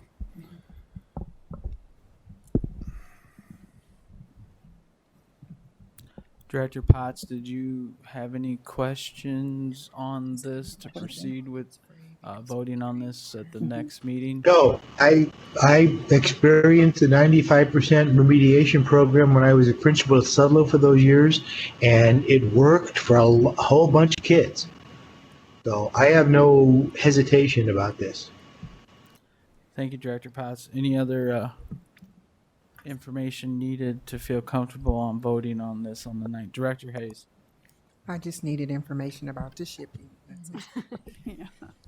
We are not voting tonight, correct? This is information only. We're voting next week. This is informational. Okay. So we can follow up on the shipping. I think that's the only thing that I'm hearing. Any questions that our school board has on this, send them to me and we'll absolutely aggregate those and get an answer. Whether it be in a Friday report or if the board wants it in public, we'll put it in the public on the 9th. I'm assuming the surrounding theme was the shipping cost, especially when it's only coming from like 2 hours away. 2 hours and 51 minutes. Almost 3 hours away. I could do that on a work trip. Just saying.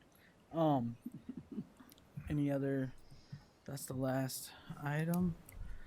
All right, Director Potts, I will start on you. What are your? Oh, there never some mind. I'm sorry. ESSER process? We have a Hold number. on. I'm looking right at it too, and I circle slashed it. Do you want I apologize. We're gonna move on to Yes. the ESSER process. Thank you guys so much for your time tonight, sharing this huge plan. Thank you so much.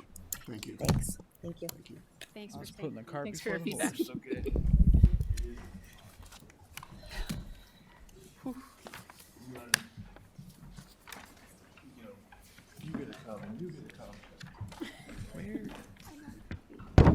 Yeah, I think so. It's the questionnaire. Yeah. Do they need copies? No. Okay. So I wanted to put this before the school board and kind of explain questions 1 through 4, and then seek some kind of input. So what the requirements for the district are to do is we have to fill out this ESSER questionnaire inside of CASA. And I wanted to explain what CASA is. CASA is the Consolidated Application. It's basically a one-stop shop for where we upload information to the Department of Ed, and then that's where they give us feedback. They also aggregate information to help them make decisions throughout the state.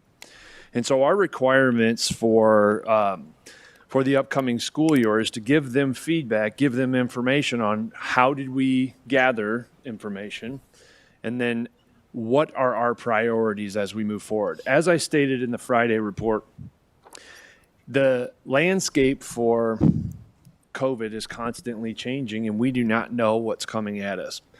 So when we look at this, I think it's the perspective. I think we should take the perspective of not eliminating anything on this sheet to keep it open for us. So as we look at this sheet, if we click it doesn't mean we have to do it. It just means that we're considering it.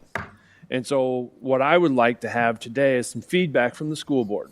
So I'm going to go through questions 1 through 4, and then I'd like to have some feedback from the school board. And from there, I have to input whatever we say into the consolidated application process. So before we get into the meat of it, I will kind of walk through what we have done. So question 1 is, how did we consult stakeholder groups? In December and January, we did a pretty extensive district-wide, it was very comprehensive work to determine what are the next steps. We surveyed our staff members. The union did a survey. We had each building leadership team meet with their teachers and then go out into their teacher teams. And so we got this very comprehensive feedback from our families. And from there, we've had that information and the next steps all along the way. So we've utilized focus groups, we've utilized surveys, and most recently we sent out another survey just to capture if there's anything that has changed, because obviously the landscape has changed. When you look at what kind of data that did we utilize, and that goes to questions 2, 3, and 4, you saw the data that went into developing the early literacy plan. And as we bring the PBIS plan forward, you'll see that the behavior, the learning, the conditions for learning, all of those things are utilized in implementing that. And one of the things that I'm very proud of is you saw the steps of the continuous improvement process, which means it's not a one and done. We're going to continue to put that stuff inside of our process of reviewing data. And you saw the cycle of bringing the literacy data 3 times. That's a continuous process for us. So steps 1 through 4, as a district, we've done really well seeking the input of our staff members, of our community. What is it that they want to see next? And just for an added bonus, we sent out something additional this past week to gather anything that's different. So coming into questions 5 through 7. These are the different options and things that districts should be thinking about as we move forward. And I'm not going to read these to you as I gave them to you in the Friday report, and they're here with you today. But I really wanted to hear from the board about, the comment that I said earlier. I believe that we should click as many of these as possible to have the ability to use that on help us prioritize what it is exactly that we want to do. Now, with that being said, our plan, as stated in the first paragraph, is that we are going to focus on early literacy and PBIS, and that is the overall umbrella for the multi-tiered system of support. What if somebody isn't all the way through our continuum in early literacy and all the way through continuum in our behavior and our behavior system? Focusing on those two things will help us really work on our disproportionality. It'll help improve our early literacy skills, all of those things. The other key components is the health and safety and lost and unfinished learning. So you'll notice that that's kind of the focus that Davenport Schools has had all along this journey, and that's the focus that we will continue to have. And so I'd like to take this opportunity now to get feedback from the school board and how best to move forward with this.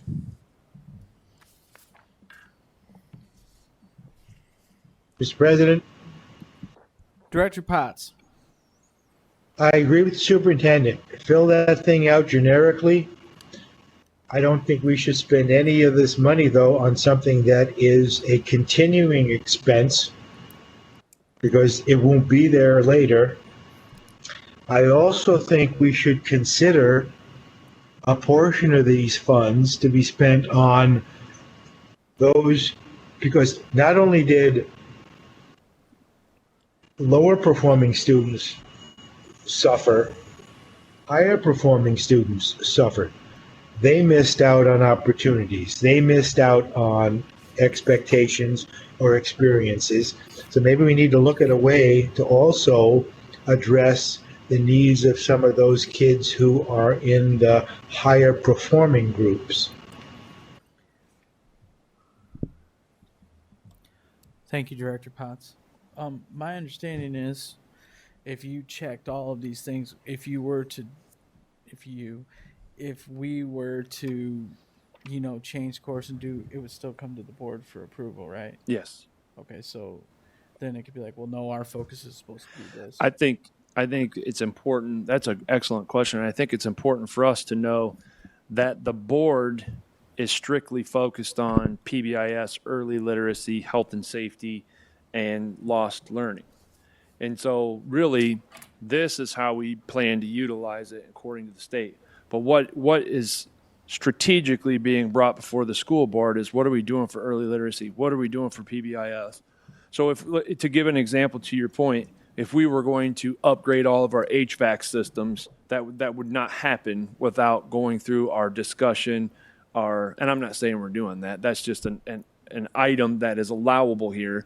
That would not be approved without the school board being involved in it and absolutely having the final say. So in terms of our budgeting process and our plan for this, it would go through just like anything else. And as we begin to put together our solid early literacy plan and PBIS plan and doing our long-range facility planning and really digging in as our students come back and finding out what is the lost learning needs that they have or unfinished learning, that's when we're going to begin to put in those programs in a systemic way that we're going to be able to spend those dollars in the appropriate way to help our students. So they're kind of two separate things. If we are going to be purchasing anything, utilizing these dollars, it will absolutely come before the school board and run through our process.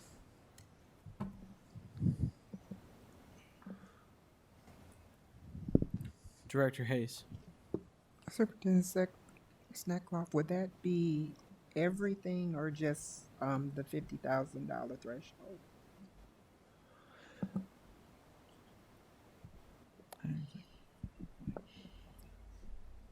That's a very good question. And so as I'm thinking about our system and purchasing, like I don't think you would want me to come with latex gloves. So that might be beneficial for us to develop. And as we move forward, we absolutely have to have a line item budget. We have to have a direction that we're going. But up until this point, there's been a lack of a plan to move forward. I know that's been very frustrating, but I feel very confident about the plan that we're developing for early literacy, PBIS, and I'm starting to see it develop for unfinished learning. We have some holes. When you talked about earlier, there's 6 hours, 20 minutes in a day. That's not going to get it done. It's not. So what does it look like in the current system that we have with the resources available to build that. We have people looking at that. What is that going to do? And so I think that needs to be developed and communicated. That's excellent feedback. Thank you, Vice President. Did you have anything else? Director Beck. I have a couple comments, I guess. I am sort of a slightly different mindset in that if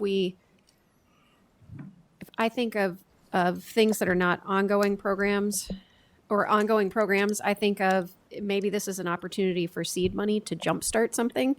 Especially if it's a program that's front loaded. So I guess I'm not going to right off the bat eliminate all of those potential uses of resources, but I would say I agree with Director Potts. If we're going to use this to purchase physical things or even connectivity and software and things like that, it should be with the plan that this is something that's going to be in use for more than just the next couple years, something that will last for a normal review cycle, right? 6 years or something like that. To maximize our ability to spend this, maximize our use of this money. That being said, I feel kind of like our hands are tied in terms of the prevention and mitigation strategies, because what I think we need to spend time and money on is things that we're not allowed to do. So, I'd say don't waste a ton of money on wipes, because we know that doesn't make a huge difference, but spend money on things that can help distance students, because we know it doesn't matter what disease it is, distance is going to help people not get sick.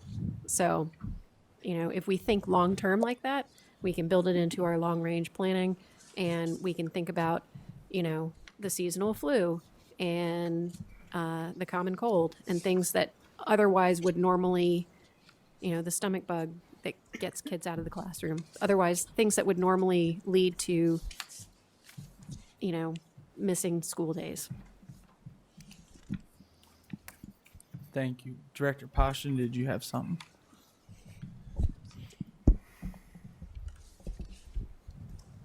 I understand what you're saying as far as checking everything, but I surely would not want the money to go towards, and I'm just, for an example, just under number 5, the first 2 items there. We've already done that. That's in place. So why, are we're going to spend money towards that, or are we going to spend money towards early literacy? So I just want to be sure that, even if you check all these, that's not where I want the money to go to. That understood, and I appreciate that fact. Director Klein-Jerome. And I agree with Kent. There's things on here that it's like I would not want to see us spending money on that. The lost learning or the makeup learning, or however we're addressing it. If we're going to put a big focus on early literacy, I want to see 4th through 12th graders addressed, because they also need support in whatever form that comes.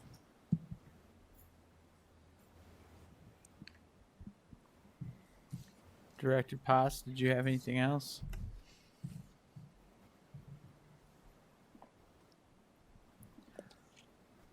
Superintendent Schneider. So can I propose putting together on this item what we would and wouldn't, and then discuss that on the 9th and vote on it, very similar to our legislative priorities? Or are you okay with me moving forward? Mr. President? Director Potts. Yeah, I'm sorry. My microphone was off when you called on me. Let me flesh out what I was saying earlier. When I was talking about lost learning, when I was at Sudlow, we had a significant number of kids in band and orchestra that were free lunch kids. And when you talk about lost learning, they lost their school band and orchestra lessons for a year or more. And, kids that are participating in extracurricular or co-curricular activities bond with their school. They become involved in opportunities at school, and they do better. And so when I'm talking about those lost learning opportunities, I'm thinking about those, in particular, those students. So if we can use some of this money to help them catch up in those areas, I think it would be very beneficial for them.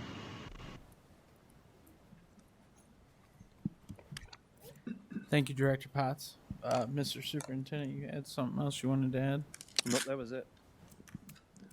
So the direction from the school board, I guess, is if we would like to bring forward, I could actually put together what we, all of the bullets on here, a recommendation of what we would and wouldn't select, and then have discussion on the 9th, or I can move forward with selecting the ones that we are that are absolutely aligned to what we're doing: health and safety, early literacy, PBIS, and just kind of review that with the board and move forward. Are you gonna say how you would like it? All right. Well, hold on. I'll call on everyone individually and see where you're at. Director Potts, which way would you like to do this for next Monday? What was your question? So I could put together, from the feedback that I've heard tonight, go through, look at all the bullets, find the ones that are associated with lost learning, health and safety, PBIS, and early literacy, and click those, and then have the board review it and vote on it on the 9th. I'm fine with that. Or your other options? I think I'm kind of getting the feedback that that's Okay, what the board okay. would like to do. Is that accurate? Where are you at, Director Beck? I guess I don't want to spend a lot of time hashing out things that we've already talked about. You know, we have our focus on early literacy, we have our focus on PBIS, so I don't want to spend time discussing the same things that we've already discussed. But I do appreciate, the opportunity to say, yes, I agree with the things that you've chosen. So in that generic sense of pick things that we, as Director Poston said, things that we haven't already done, because if we've already done it and the ship sailed, it's not worth spending money on. And then the things that are definitely aligned with what we're Okay. doing. So what if I put it as an action item, and I'll try and capture the feedback that's given so far, and if a board members see that it looks good, we'll vote it. If not, we'll have discussion on it. I want to take this off, add this. That way, if the feedback is there, it can be voted on. And if we're still questioning something, it can be discussed, changed, and then voted on in that same meeting. Does that sound appropriate, President Goza? It looks like we got a consensus here, so I think Okay. we can go that way. Thank you. Was there any more on that? No, thank you for the feedback, and I appreciate it. All right. Now we're almost done. Key takeaways, and I will start with Director Potts. You are so kind. Let me say, I think one of the key takeaways tonight was the presentation we had on the literacy program. And the key point for me was the sharp and pointed questions that our board members asked about the program and the plan. I think that was very important. It shows to me that the board has moved up to a higher level of involvement and inquiry. I was impressed. Thank you, Director Potts. Director Poston.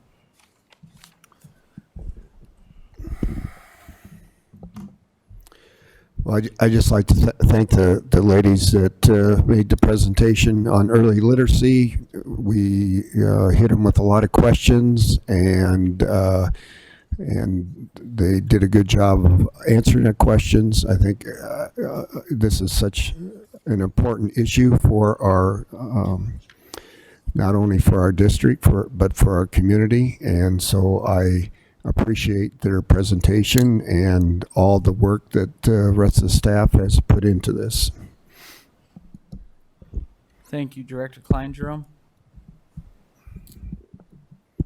I also appreciated the early literacy plan, and I also think as a board we conveyed to them, don't come to us in 3 years and say, oh, there's a gap in what this is, that we are serious, this better be the right program, and in the future, every program we adopt, don't say, well, we knew there was a gap, and then we move forward, that we're buying what we need without the gaps in it, and I think that's clear moving forward.